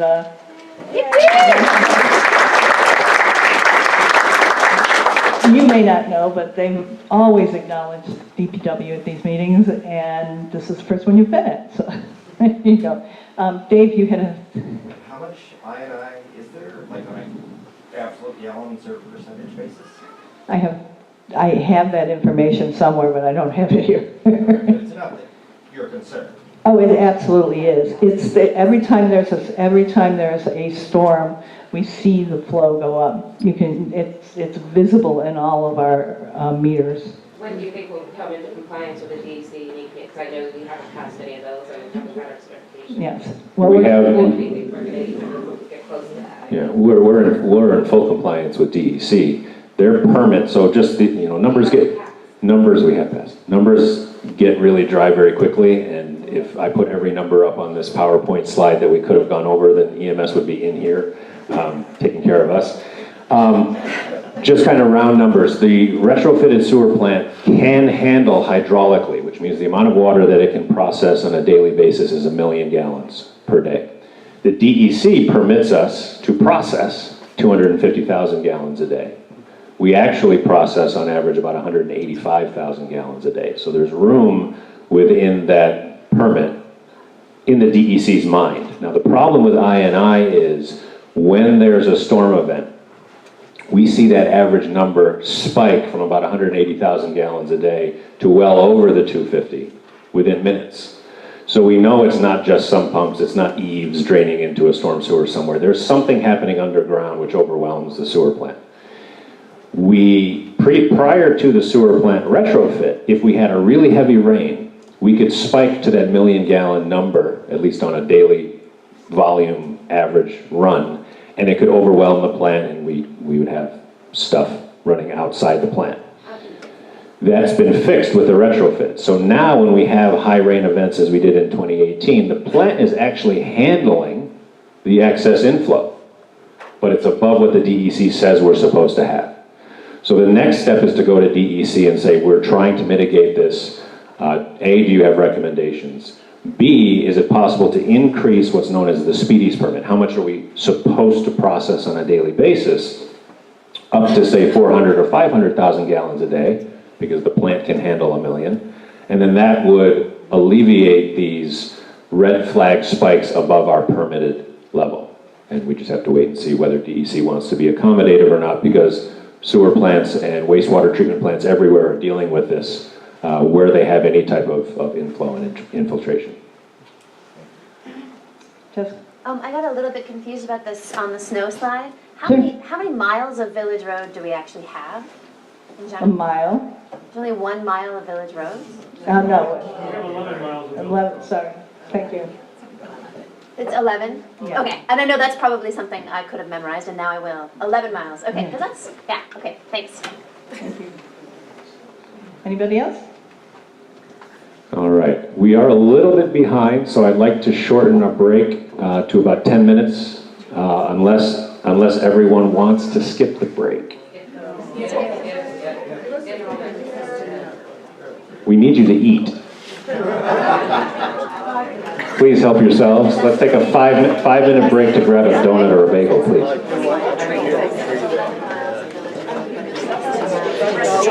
So there's, if there's 11 miles of the road, there are 22 road lane miles, because they're counting miles as the whole road. One side. And then you have to go up and down. But for us to actually clear the road, each side of the road is, say, on average, 10 feet wide. Our miles have an angle of cover 7 to 8 feet. So I have to make 2 passes on each side to get right. So now we're talking 4 miles of coverage on both sides to get every road opened up, so that there's not one pass in a heavy snowstorm. We get 1 pass to get the road open, but then we have to make a second pass to everything so you can drive your car without having to worry about the car coming the other way at the same time. 19, or at least begin doing that. I really can't emphasize enough how significant it was to complete the water and sewer projects. Those were things that literally, in the case of water, literally took decades to get to conclusion. So now the next question becomes, what's next? Are we good? Is there nothing else to do here in the village? Or are there things to look towards in terms of improvements, maintenance, and so forth? The first one, which I'll have Trustee Carver talk about briefly, is a couple of minutes on what the Street Tree Advisory Committee is, what the point of it is, and why we're going to do it. So in an effort to keep this brief, I'll stay sitting. I assume that most of you will remember not that long ago, those giant cottonwoods came down along the fairgrounds in this sort of 96 corridor into Trumansburg, and I think for a lot of people, myself definitely included, that was a jarring reminder of how important trees can be in the landscape as an aesthetic device. For me, as a professional arborist, I remember thinking that this is sort of this is coming, and looking at those trees and trying to see if there was a way to mitigate the damage that would be done by removing them. When I went and looked at them, I found it shocking how terrible and dangerous they were. I am, to this day, remain shocked that none of them fell on their own before they were taken out. So while it was a reminder of the aesthetic importance of trees, it was also a reminder, for me at least, of the potential danger that trees can pose if they're not properly maintained. And I was immensely happy when Rory suggested reviving the street tree committee later. My battery's dead. I was amazingly happy when Karen, who's sitting back there, Don, Michael Alberg, and Nita Glenn agreed to be part of that committee. I have been amazingly happy with the progress we've made. We're in the middle of writing a tree ordinance that would govern how the village interacts with trees in sort of a broader sense. We will be having, hopefully, a public discussion surrounding all of those things in March. We will post between now and then an ordinance, hopefully to get public input as much as possible on before we make that recommendation to this board. And I'll leave it there, but just a heads up that if anyone who is interested could keep an eye on the website. I'll try and make another announcement at our regular meeting as far as when the exact date of that public discussion will be, but just keep it on your radar and know that we're moving in that direction. I already spoke to sidewalks earlier, so I won't belabor the point, but the West Main Street corridor is our target. I know that there are other village streets that would like to have good sidewalk, but when it comes to how do we pay for it, which is always the big question at the end of the day, the grant funding process will most likely be awarded more quickly to the Route 96 corridor. So we do see a lot of foot traffic on West Main coming down from Seneca Road into the heart of town. This particular curve from here down towards the farmer's market can be very dangerous, particularly for pedestrians. So we are going to work very hard on trying to isolate or identify where the grant funding might come from within the DOT right-of-way. Region 3 DOT, who is the funding mechanism for the last sidewalk grant, did indicate that they would be happy to do more if we can find the money either at the state or federal level. Ben and Keith will speak very quickly to our clean energy initiative. So this is an ongoing project we've had for a number of years, starting with Ben and Rachel previously, and then following Keith and my shoulders to get us noticed as a clean energy community. And the state provides us with a list of 10 action items that we can choose to accomplish 4 of to get listed as such, and there's potential grant funding available if we do. We've currently checked off 3 of those boxes, and Keith and I are each working on a possible 4th option. On my plate is we're looking to reduce the greenhouse gas emissions for our municipal buildings by 10%. We've taken some great strides in that direction, some with the wastewater treatment and water projects. More recently, we've installed air source heat pumps, like the ones you see here in the village, for heating and cooling to get us off of the aging boiler that was in need of replacement in the village hall. We're also meeting next week to see about replacing our potential lighting, building the lighting, both interior and exterior, to LEDs, and seeing what that looks like through a program that potentially covers up to 70% of the cost there. A lot of these projects are really worthwhile, even if we weren't going for this kind of designation. They just, on paper, can save us money, which is always a good thing. So that is one track, is trying to reduce the greenhouse gas emissions by 10%, and then Keith has been working on the other track. And that other track is streetlight conversion to LED bulbs. So we pay NYSEG for about 157 streetlights in the village. So NYSEG owns 157 of our streetlights. I have slides, but you've seen enough data, so I'll happy to share these numbers out on the website and other channels. So we're charged about $15,000 a year just to have these lights. That does not count energy costs incurred by the lights. So we also pay for the energy usage and the maintenance. And we're finding, as we looked at our streetlight inventory, that NYSEG's numbers might not even be totally accurate. Hard to believe. NYSEG might have made a mistake. Hope no one here works for NYSEG. Just kidding. So more municipalities want to make this switch to LED bulbs for energy efficiency and environmental reasons. And so NYSEG responded to that by offering a buyback program, where you buy your streetlights back from NYSEG. You still have to pay them for the poles. This is how crazy it kind of gets. You still have to pay for the poles, but you buy the lights back from them, and then you can buy your own LED bulbs and do your own installation. So we worked with Cornell Cooperative Extension to kind of really run the numbers on all this stuff, and to do that would cost the village about $111,000, but it would then save us a little over $16,000 a year, and the whole project would pay back in 6 to 7 years, and our 20-year savings would be $216,000. So as more people were starting to demand this, NYSEG, I think, tried to get a little business savvy and say, okay, well, hold on. We're also going to offer this rental model where you pay us, we pay NYSEG to change out our bulbs to LED, but they still own them. That would cost the village a little over $20,000, save us about $13,000 a year, and that would pay back in about a year and a half with a 20-year savings of $235,000. Downside being that we're still in business with NYSEG, and the options they give for LED bulbs are very limited. So what we're learning as we get into this is that it's not just as easy as just switching out light bulbs. It's a generational type of change that we're committing to here. So we want to make sure we get it right with light temperature, how the light can be directed.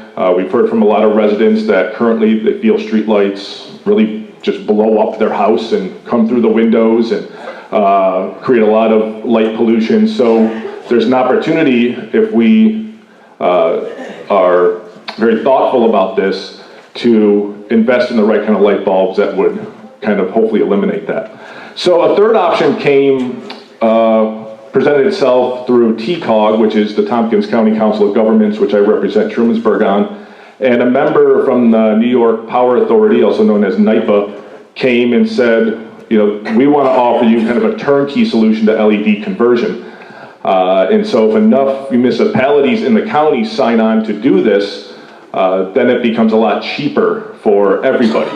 And so essentially we need enough municipalities to come on board to create a project cost of at least $1 million, which is not very hard because essentially the city of Ithaca can hit that $1 million mark almost on their own. The maintenance costs then become 1/10 of what we pay with NYSEG, and NYPA is offering full procurement of materials that include materials, labor, and purchase of the bulbs. Because they've done a national RFP, the cost on all of these things saves us about 40% of what we would have paid prior. They also are telling us that the project is cash flow positive. So there's really no money down. There is a loan, but you don't start paying back the loan until installation is complete. So the idea is you're already saving on the energy side, so that's offsetting what you pay in the loan. We have given everything we have to give to NYPA to run the numbers for us and give us a proposal for the village. And we've been waiting for about a month now. Maybe 3-4 weeks. I guess that's almost one. Trying to be kind to NYPA here. After, you know, we've given the governor a rough time today, so I'm just trying to give the state a little bit of love. But we're hoping that this can begin as early as February and maybe be even completed by the end of 2019. So we're kind of in a holding pattern right now regarding this conversion. On the maintenance side, the city of Ithaca has stepped up and said we will offer countywide maintenance on the bulbs as part of this package, which also saves us money. We'll see if they're, you know, as we get into the details, if they're up for that challenge, but they feel pretty strongly that they can accommodate. So that's where we're at with light bulbs, and you know, as this goes further, we'll be seeking a lot of public input because again, you know, we want to get the type of bulb correct, and we want to make sure that the look and the feel of all the lighting is up to expectations. The last major initiative that I see, I know it's dovetailing with what's becoming a personal soapbox for me, is our facilities and facility management. When we talk about water and sewer and things like that, this to me rivals that in terms of scope. How do we provide the services that we currently provide very well? how do we provide the facilities that the people who provide those services need when we are always looking to be cost efficient. We're not, I was joking with Mike Sigler from the county legislature the other day, we're not the town of Lansing, we're not going to put in a power plant, we don't have a mall, we don't have a way to substantively and overnight double our tax base. So we're in a unique situation for two reasons. One, we've already discussed at the beginning this morning, where we provide essential services to a region that has no other option. And every once in a while, I'll hear someone say or read on social media, which is always a mistake, you know, we don't really need a police department. You know, our fire department's not that big. You know, our village is 1.2 square miles, and that's true. But we cover 56 square miles of area, which has no other option. Fire protection is mandated by New York State to towns and villages. Ironically, ambulance is not. There is some talk in Albany about making ambulance a mandatory essential service, and my question to the governor and others would be, if you squeeze municipalities to the point where they no longer exist, who is going to provide those services you are now mandating? His answer would probably be something to the effect of, well, the counties will figure it out. We're fortunate enough to already have those services. So my concern, I don't want to call it a vision per se, but my concern is how are we going to maintain that? The village has done a very good job for a long time, but the facility issue is a significant one. There is no, believe it or not, there is no hazmat decontamination in this building. When a firefighter comes out of a burning building, their gear is covered in carcinogens and they're washing their gear in a Lowe's washing machine. That's not good enough. We have a 24/7 ambulance and EMS crew. We are supposed to have separated sleeping quarters. We're supposed to have separated shower facilities. We don't have that. That's not good enough. So how do we find the money? I don't want to drop $5 million of facility bonds on the tax rolls. So the question then becomes, where do we get creative? Do we reach out, as we have, and have conversations with the Senator O'Maras and the Assemblywoman Liftons of the world? Do we reach out to a Congressman Reed? Do we reach out to private organizations? Do we reach out to who? And that's where the question mark lies, and that has become, as I say, something of a soapbox issue for me because I see what's happening.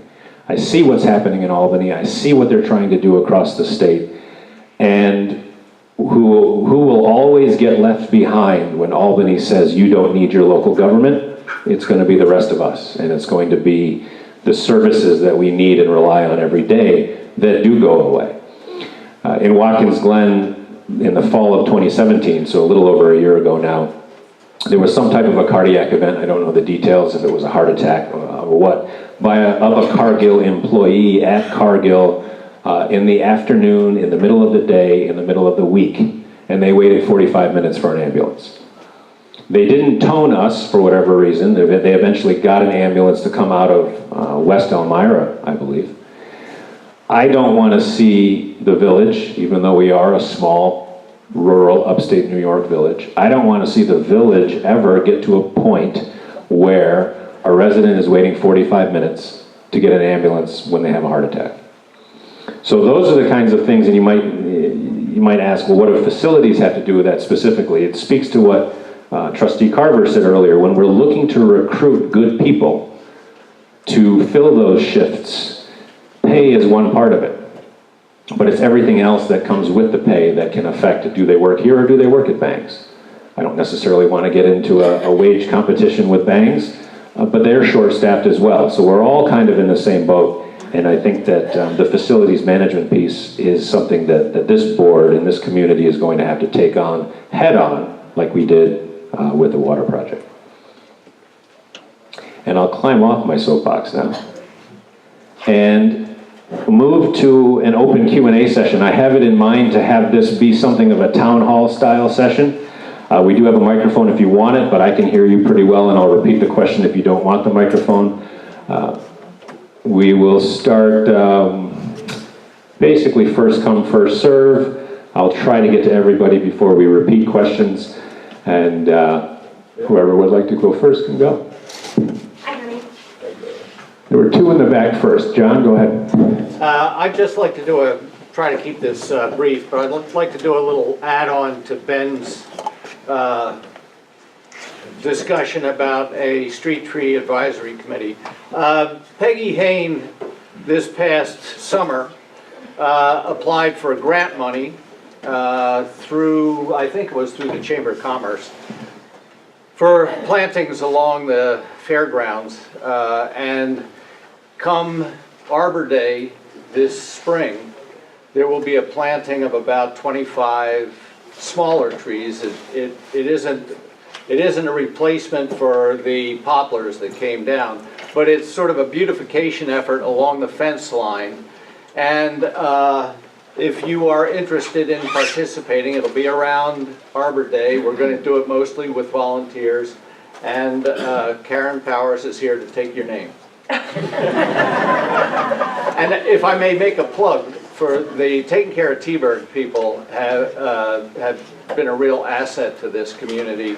And if you are interested in participating in Taking Care of T-Bird, they go out about once a month during the summers, not in the winter, and do various projects along Main Street and elsewhere.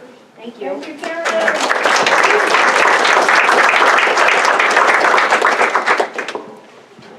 There was one more in the back. Yeah, Ed. Rory. We've heard a lot about potential costs for the village coming up, and I'd like to bring forth one more. It's related to the 46 South Street project.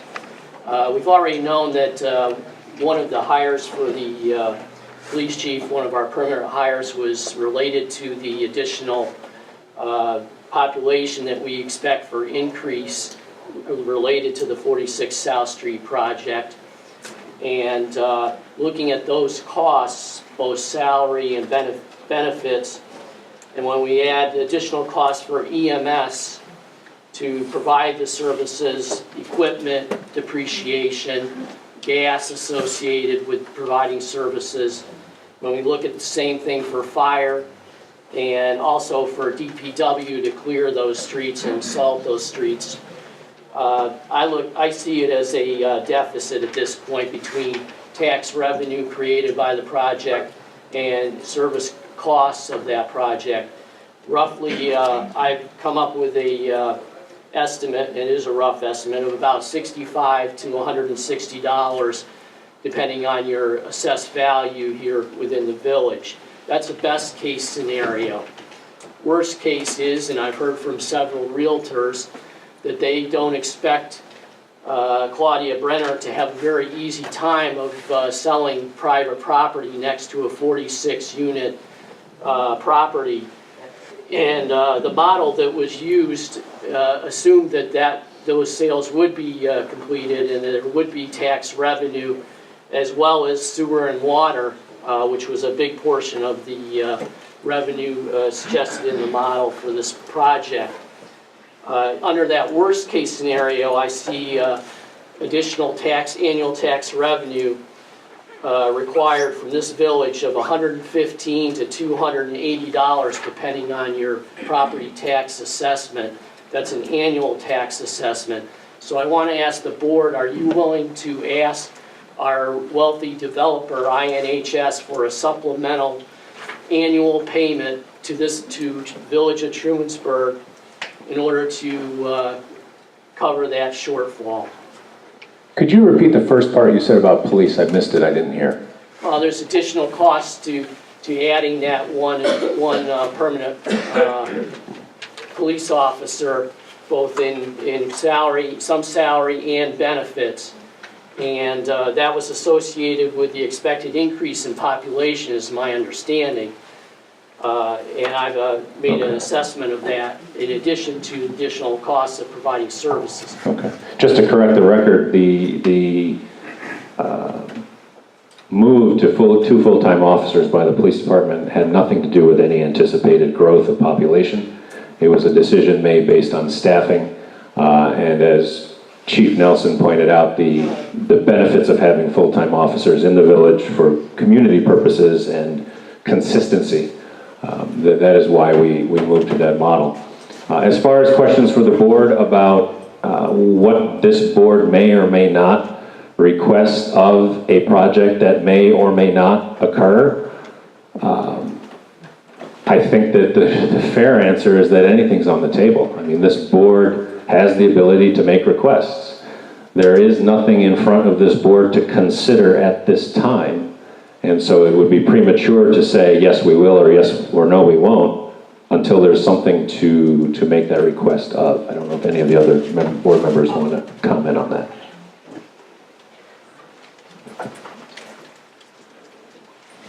Question in the middle? Is there a time frame yet on the West Main Street sidewalk? As soon as I can find the money to pay for it. So grant funding, the Safe Routes to School grant funding itself was about an 18-month application process that was awarded in 2014, I think. And we didn't start construction until 2017. So it's a long, if we go that route, especially since that involved the feds, and I don't know if they're actually reopened yet or not, but that'll take some time. If there's a way to shortcut that, if an assembly person, congressperson, or state senator has money that they come up with, then sure, we can start sooner. I would like to at least begin the application process if we can identify the grant funding. I would like to start that in 2019.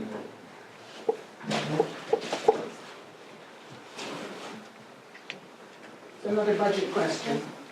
I've heard that the Trumansburg Neighbor Alliance has filed a lawsuit against the village and the Trumansburg Community Nursery School, which was actually moot at the time of filing. Can you elaborate on the history of this event and let us know how much lawyer time and expense was needed to deal with it? And can you tell us if additional funds have been allocated in the budget for legal expenses to deal with the possibility of such lawsuits in the future? I don't mean to be facetious, but can I elaborate? Yes. Should I or will I? And the answer is unfortunately not. We do not comment on ongoing or current pending litigation. And so I'll have to leave it at that. I will say we have not adjusted our budget legal line from our 2018-19 budget, which we're currently in. Dolores? Just a quick question on the West Main Street sidewalk possibility. If you got there, would you consider putting the sidewalk on this side or on the other side? The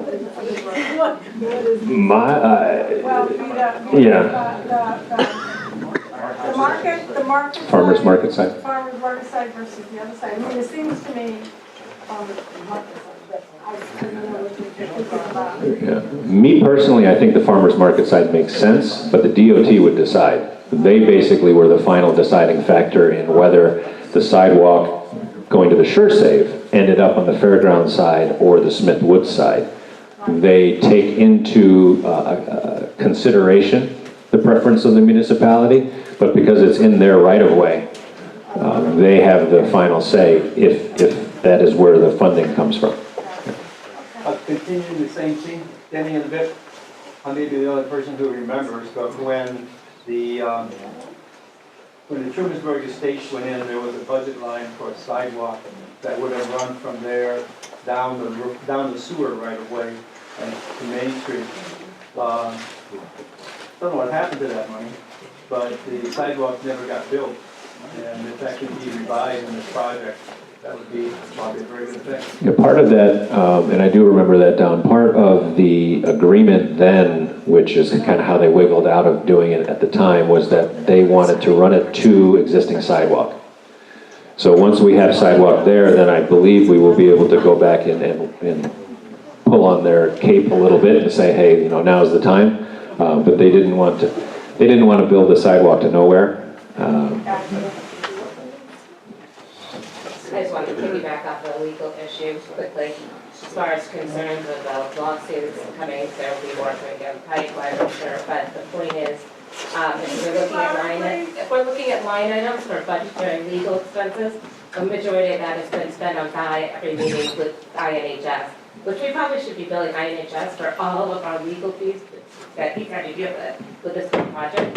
I mean, we as a village, we're all suing each other back and forth. I mean, our village tax dollars are ridiculous as is. They're not gonna go down with all these back and forth nonsense. Yeah, so. Our line items, minuscule to the big picture of what we spent with INHS. So we, in July, some of the question asked about our village attorney, Guy Crow of Thaler and Thaler. One of Guy's jobs was this past summer to draft what's called a developer's agreement. A developer's agreement is something which outlines what a proposed project developer is willing to pay for. And that agreement was executed in July. It did allow for the backdating of invoices all the way to the initial project proposal. It did include, which a lot of developers' agreements don't include legal time on the part of the municipality. This one did, as well as any third-party consultants that the village planning board chose to engage to review the project. So the first invoice went out to the developer for all of the project time through September 30th. That invoice, and I don't have the exact number in front of me, was somewhere in the neighborhood of $56,000, which covered legal time for Guy's presence at meetings and his review of anything related to that project, as well as MRB, the engineering firm, and a third-party consultant that the planning board requested to have review some other aspects of the application. We received that payment in December. And now we're billing on a quarterly basis. So the October, November, December quarter, that went out in January. That was only, I think, 7,000 or 8,000. So we are, in fact, all caught up with the notion that the developer should pay for village expenses directed or created specifically by their project proposal. So good comment. Yeah, Joe. I'm Joan Garner. I live at 65 South Street, and last month we had to spend almost $2,000 on a backup sump pump. For our sump pump, we had to have a battery-powered sump pump because if the electricity goes out and we're not home, we would come back and our basement wasn't filled with water. And this isn't even in a big storm. And we've been there for 70 years.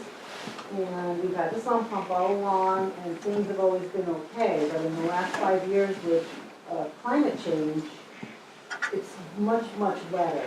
For the first time this year, we noticed that it never dried out. Our yard never dried out. It usually dries out, and then when it rains, it gets wet again. So I'm not expecting the village to help us with that, but I am expecting that we won't make it worse.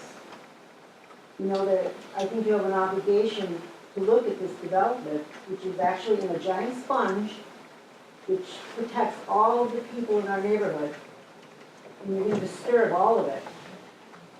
And it seems to me when we go to village planning board meetings that, all the lawyers and the people from INHS are all up in front, and all of us are in the back. And half the time, during the seeker process, we weren't even allowed to talk. We were just told, be quiet or leave. While they discussed things that we knew were wrong. We knew things about our neighborhood because we lived there. I just hope that you take this into consideration. And I wonder if you're going to set up a fund for all of us that suffer catastrophic flooding if things go wrong with us. My only comment, Joan, is that I don't believe that a 40-year-old could possibly have lived there for 70 years.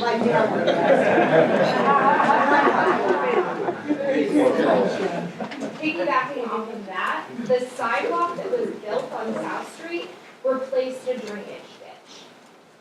I live on 47 South Street with my mother, and there's already a water problem. There is water that is draining into our yard, and I've gone to the planning board meeting, and their solution for drainage, because they're building in a wetlands, which is not environmentally safe, it's not environmentally friendly, and it's not sustainable. You want to let in a development project that is sustainable for the next 100 years. Climate change is a fact. There is going to be more water and more 100-year storms, and they specifically told us that they have not accounted for that. And that's my problem, because at this point, it's the responsibility of the town and the planning board to worry about the residents over the INHS's project being here. And frankly, looking at their overflow policy, which is literally to have it go over ground, that is their exact words, is ridiculous, because going over ground means it's gonna come into our yards and our basements. There is no drainage ditch on that street anymore. And frankly, the fact that this has even gone this far is ridiculous. If there's not a way to drain water, it shouldn't have even gone this far. And their plans to have those pools for where the water flow off comes, how they empty them is going to be over land, which is just gonna flood everyone's yard on 47 South Street, and then we're all gonna be living underwater. So I'll see the, and I don't mean to be flippant, but I'll see the 7 months that you've lived at 47 South and raise you a 110-year-old house that I live in with water underground. The village has a lot of water underground. It always has. Climate change or no climate change. And what we have seen organically over the 200+ years that the village has existed is that when someone owns a piece of property and they, within the confines of the law, build something on it, then there can be consequences. And we will have to deal with that if, and it's still an if this project goes through. And a second point I want to make is that increasingly, and I wasn't going to say this morning, but what the heck. Increasingly there is a sense in my mind, and I don't think it's hyperbole, there's a sense in my mind that there are certainly concerns with respect to this project, there are concerns with respect to how the planning board is adjudicating it. I'll remind everyone that this village board does not have the mechanism to stop a developer project from going in because that authority has been delegated to the planning board by law. This village board could dissolve the planning board and take back all of those responsibilities, but I don't think that the will exists on this board to do it. And the thing that I wasn't going to say but will is that among those who are concerned about this particular project in general, there seems to be a growing sentiment that anything short of an eminent domain seizure of that property by the village to permanently keep it green space, that anything short of that would somehow be unsatisfactory. And I'm not saying that everyone opposed to the project thinks that, but I am increasingly pick up that sense. And my only comment to that would be, let's all be very careful what we ask this governing body to do with respect to your rights as property owners. Because this board does have the authority, it does have the power to do things like that. And there's no one that can stop us short of the state Supreme Court. And I always just get very nervous when we start saying, I want that to happen over there, you make it happen. Because what are the unintended consequences of that down the road? Can I continue? No, we're moving on. Hi, Danny and Mizzy, new resident, 47 South Street. Could you speak up, please? Sure. Hi, Danny and Mizzy, new resident, 47 South Street. Would you like a mic? Yes. Sure.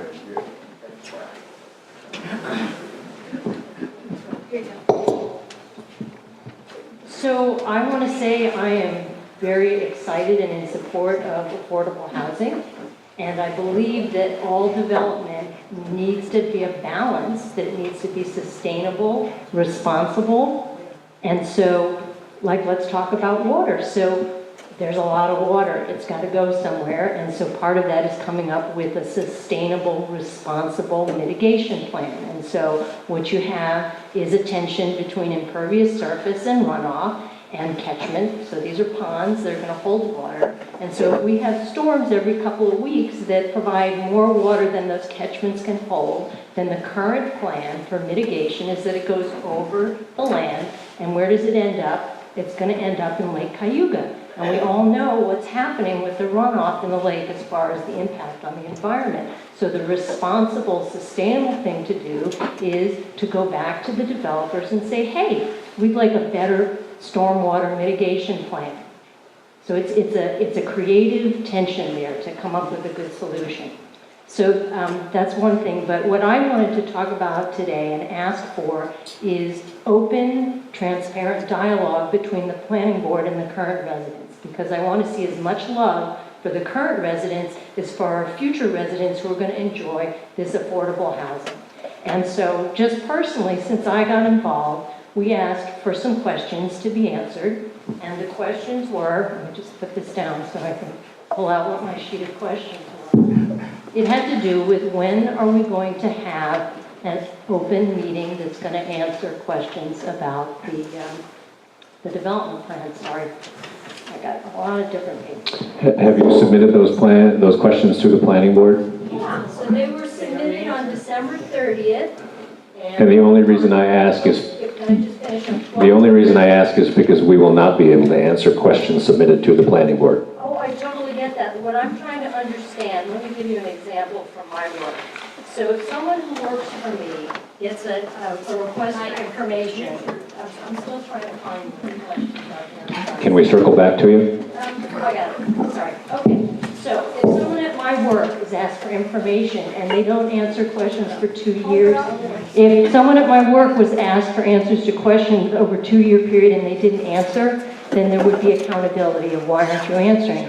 And so our neighbor, Bill Connor, has asked over 2 years for answers about the roadways. And this is referring to things that are in the comprehensive plan and the zoning. So the question is, when will the roadway questions be addressed? And additionally, the questions that I helped pose were about when are we going to have the open hearings? And that was asked 4 different ways over the last 4 years. So I understand that the trustees appoint the planning board, but they're not exactly the bosses of them. So when will we get open hearings as mandated?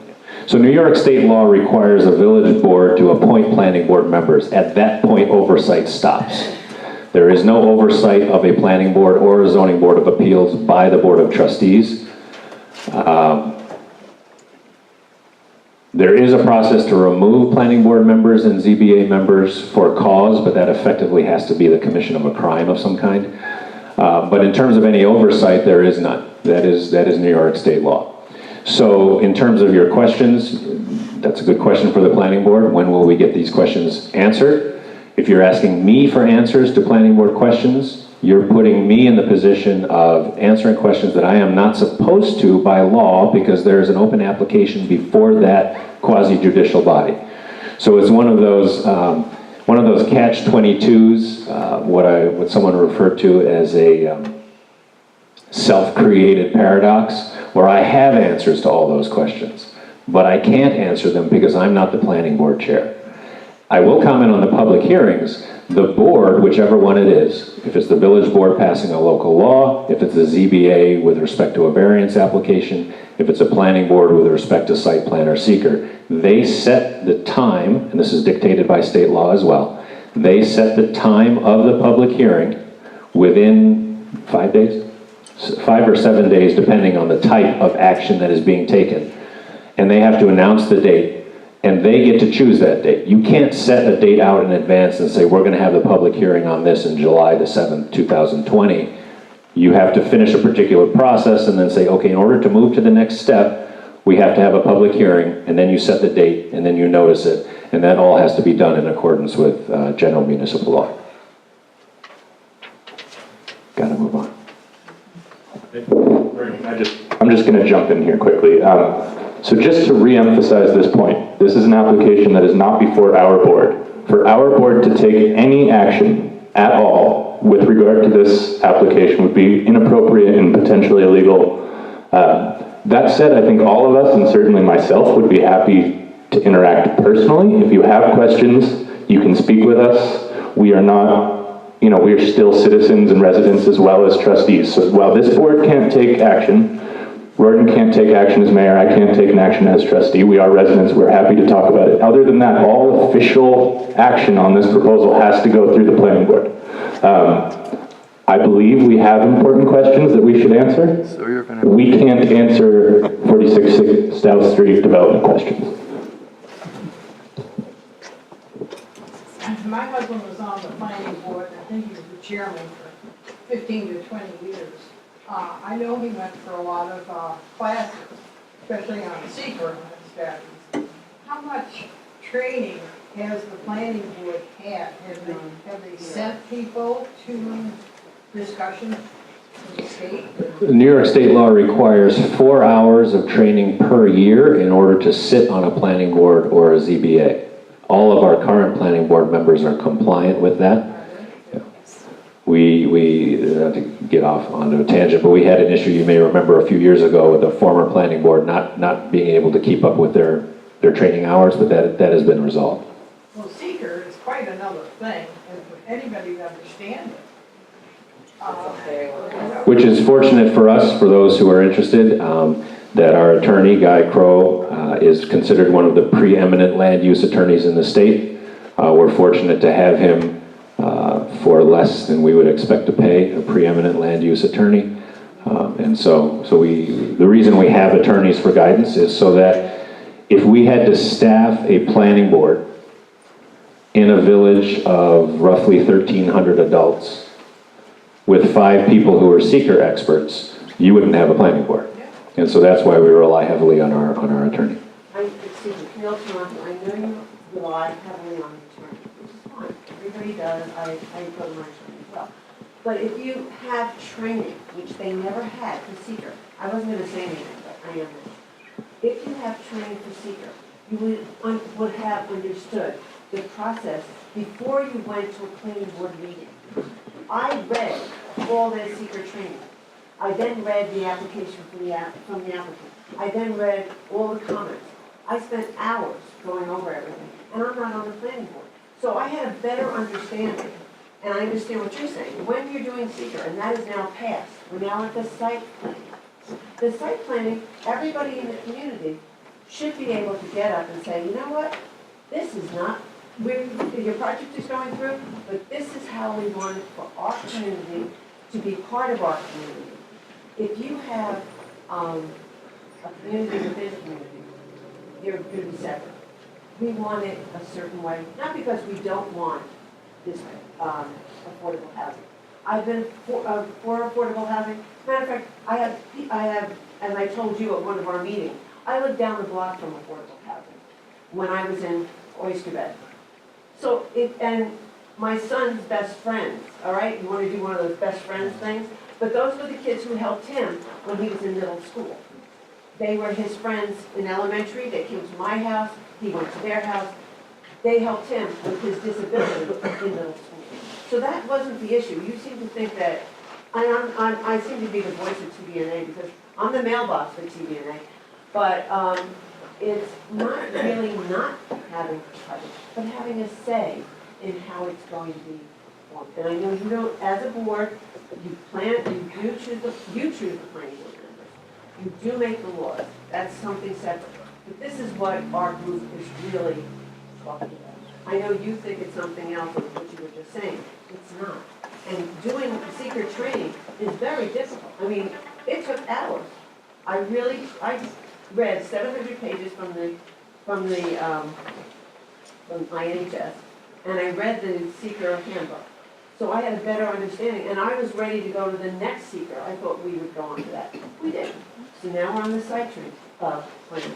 Now people can say how they want this concept to be as well. It's going to be there.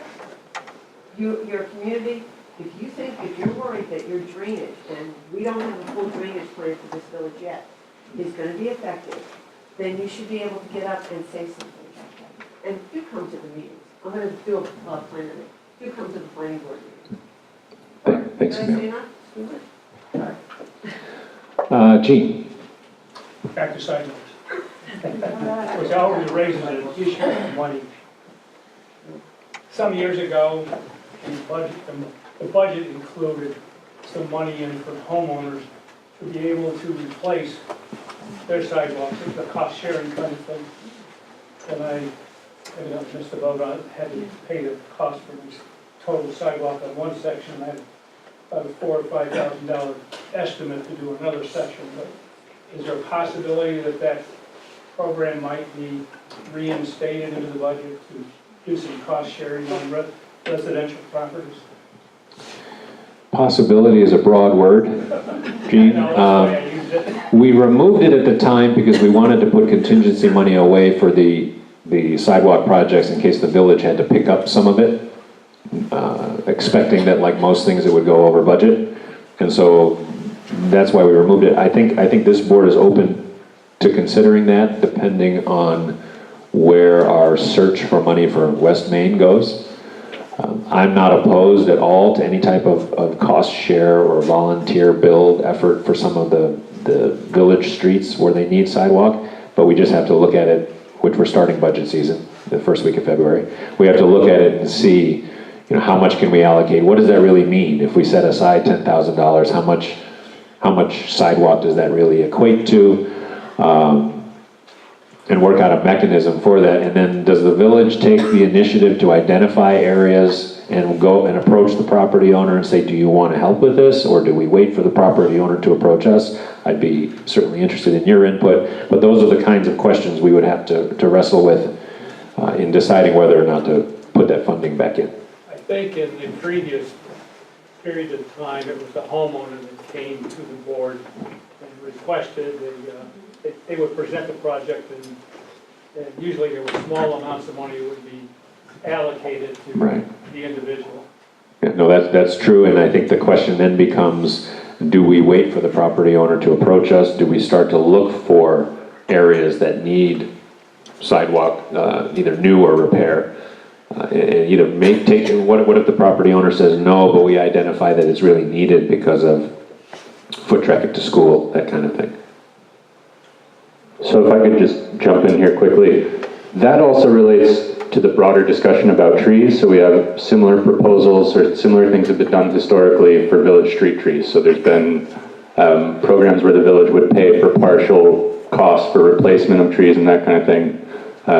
So very similar. We'll probably not be having that discussion for this year's budget, at least as it regards trees, but we will hopefully be incorporating that into our long-term plan. So just throw out my little plug for our meeting in March, but thank you. Any questions from anyone who hasn't asked a question yet? Yeah, Rachel. Is there any update or reason to update about youth programming, the youth commission? Ben?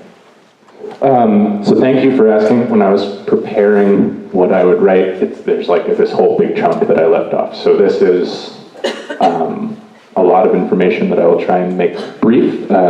It is almost lunchtime. But so one of the big things that's happened over this last year is, has everyone here, I actually will ask this rhetorically. My hope is that everyone here has heard of Trumansburg Community Recreation. They are a group that has created a lot of momentum, or maybe is riding a lot of momentum. But in any case, a fairly new group that is working on finding grant funding, sort of building a coalition within the school district, surrounding municipalities, definitely the village, also the town, based on creating or funding or building or working towards, in general, new sports facilities for the area. So soccer fields, football fields, baseball fields, all of those things. Also a swimming pool, is one of their main objectives. And I bring this up because the village recently entered into a memorandum of understanding with that group, the school, the town.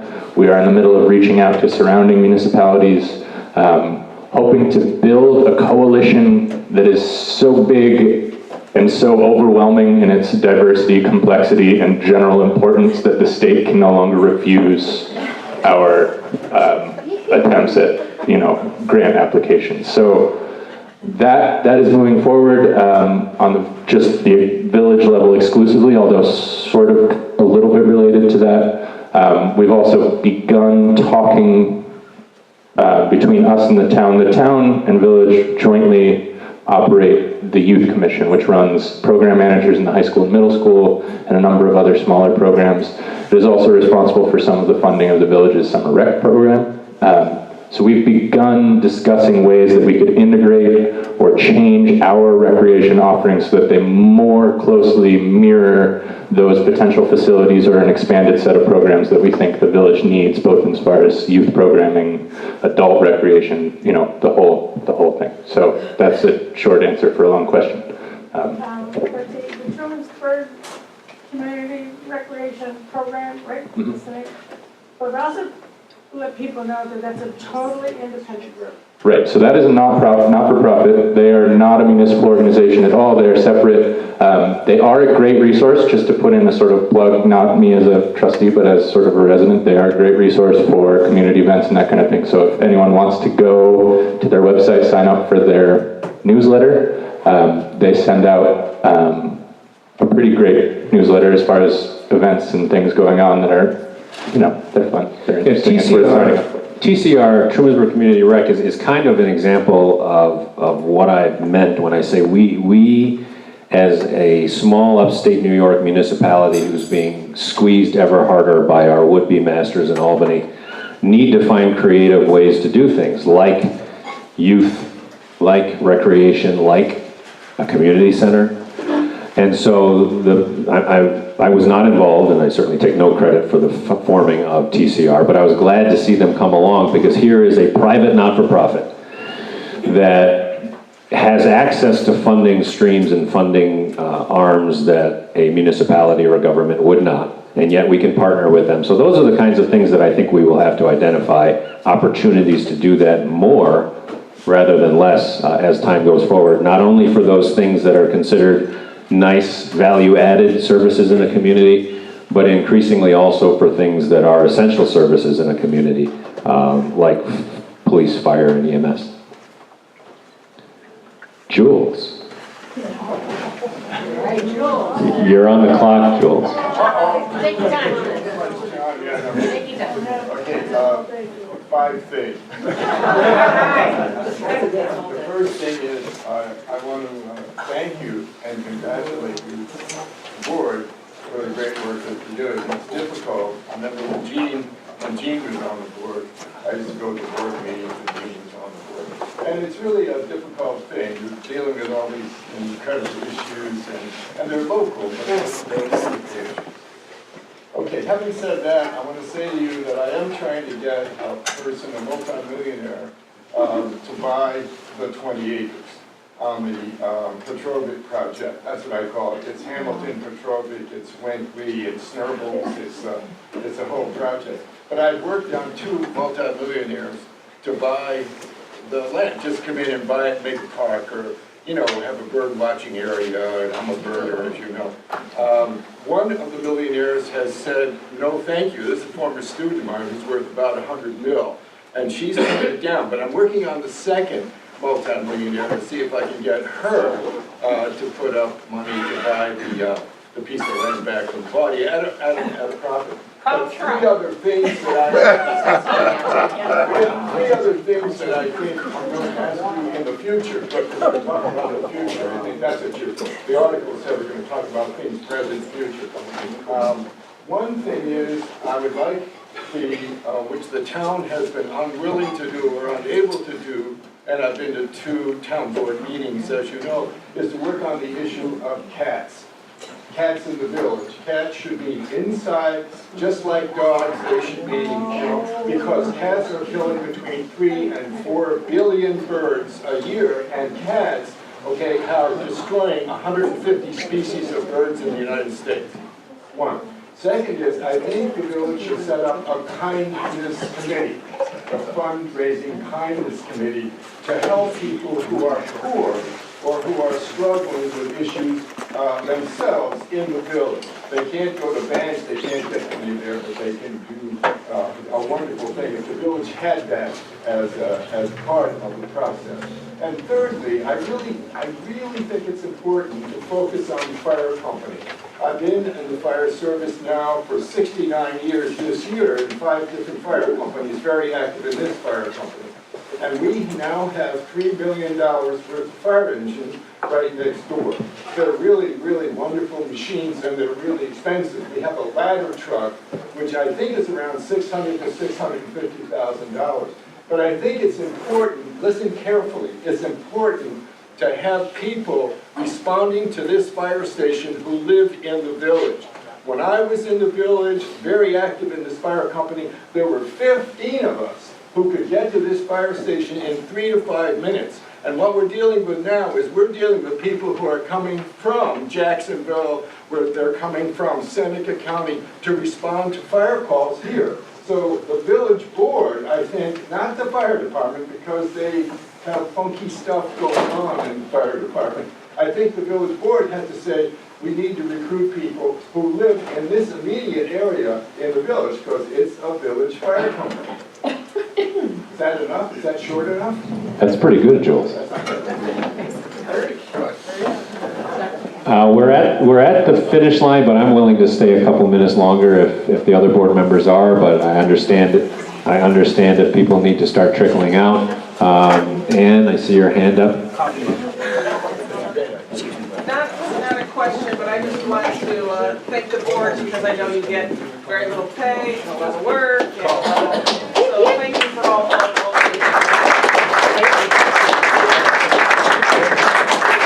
and thank you, Nelson, for not throwing the county under the bus. But I'm going tomorrow to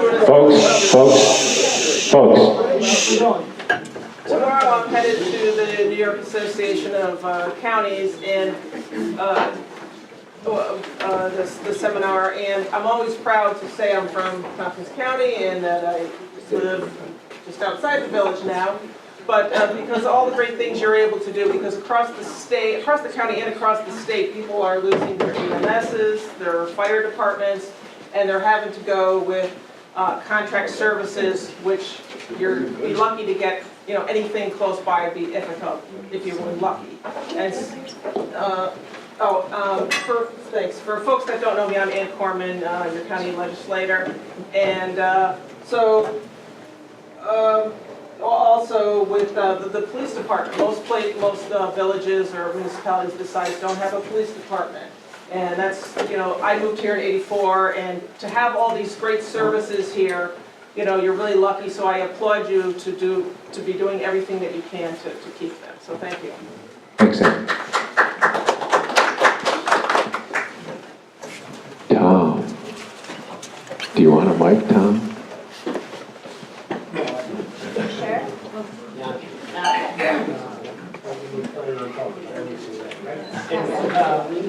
Sure.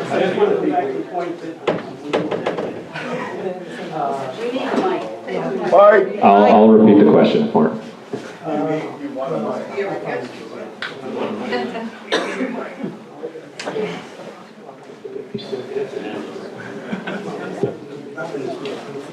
Hello, that better? Okay. Yes. So I wanted to ask a question, something said previously, so I didn't misunderstand it. You had indicated, I think, I heard it anyway, so please correct me, that once appointed,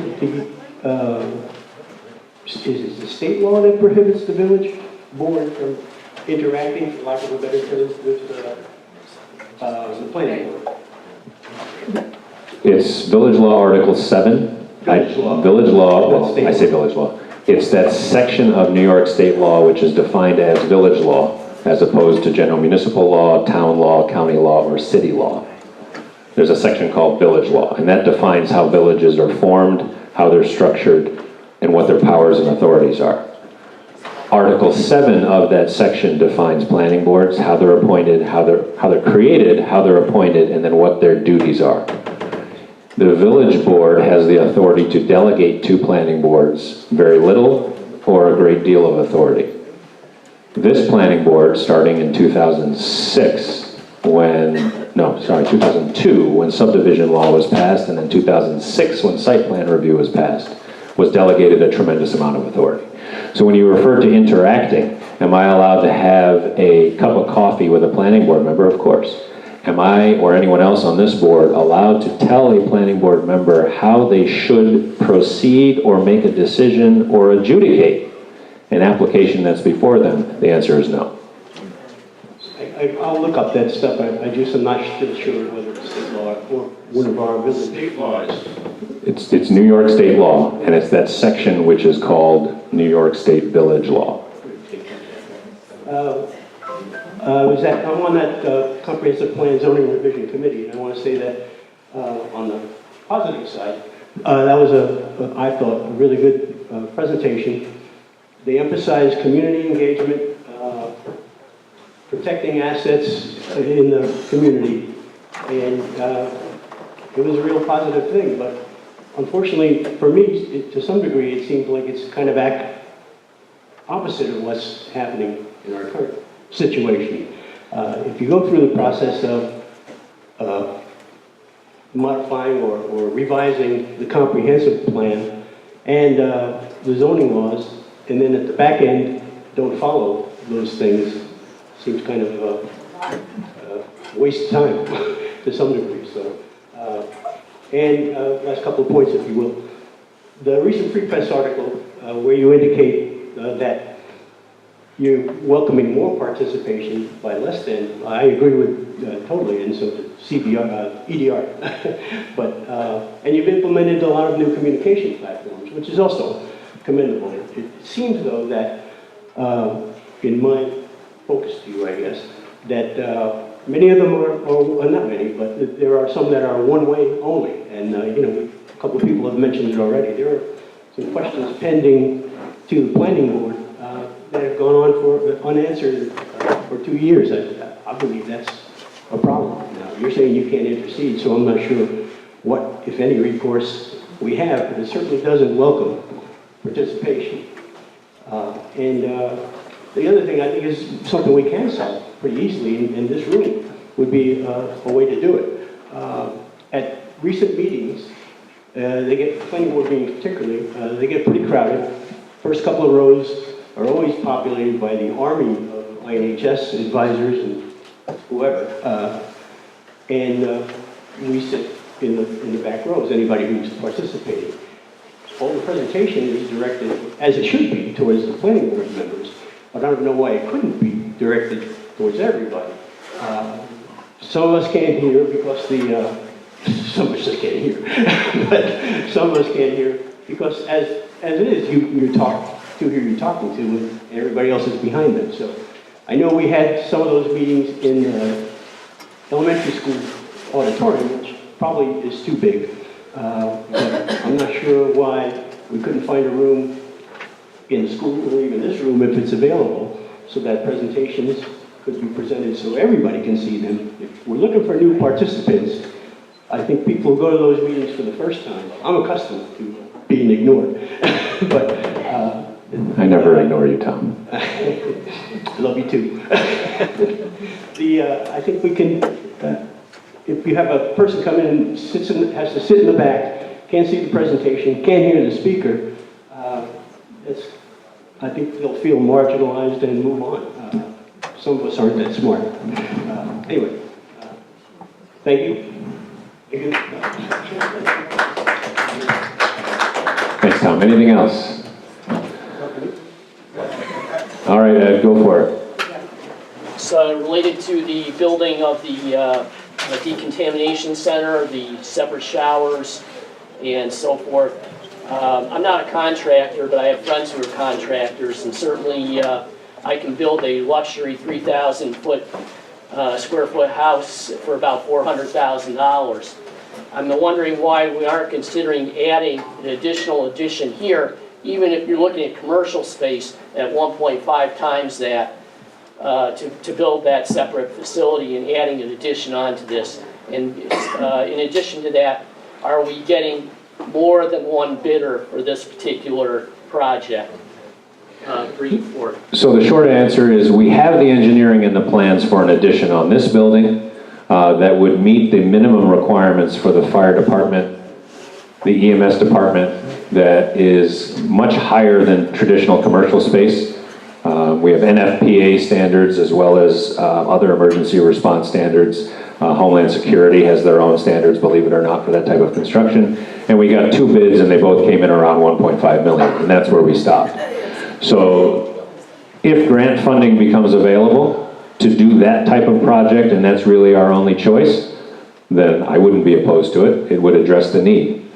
The irony of it is that it's actually easier, which isn't easy, it's easier, to get money for new buildings at 5 million than it is to get money to retrofit something at $1.5 million. So it's an irony of government at every level.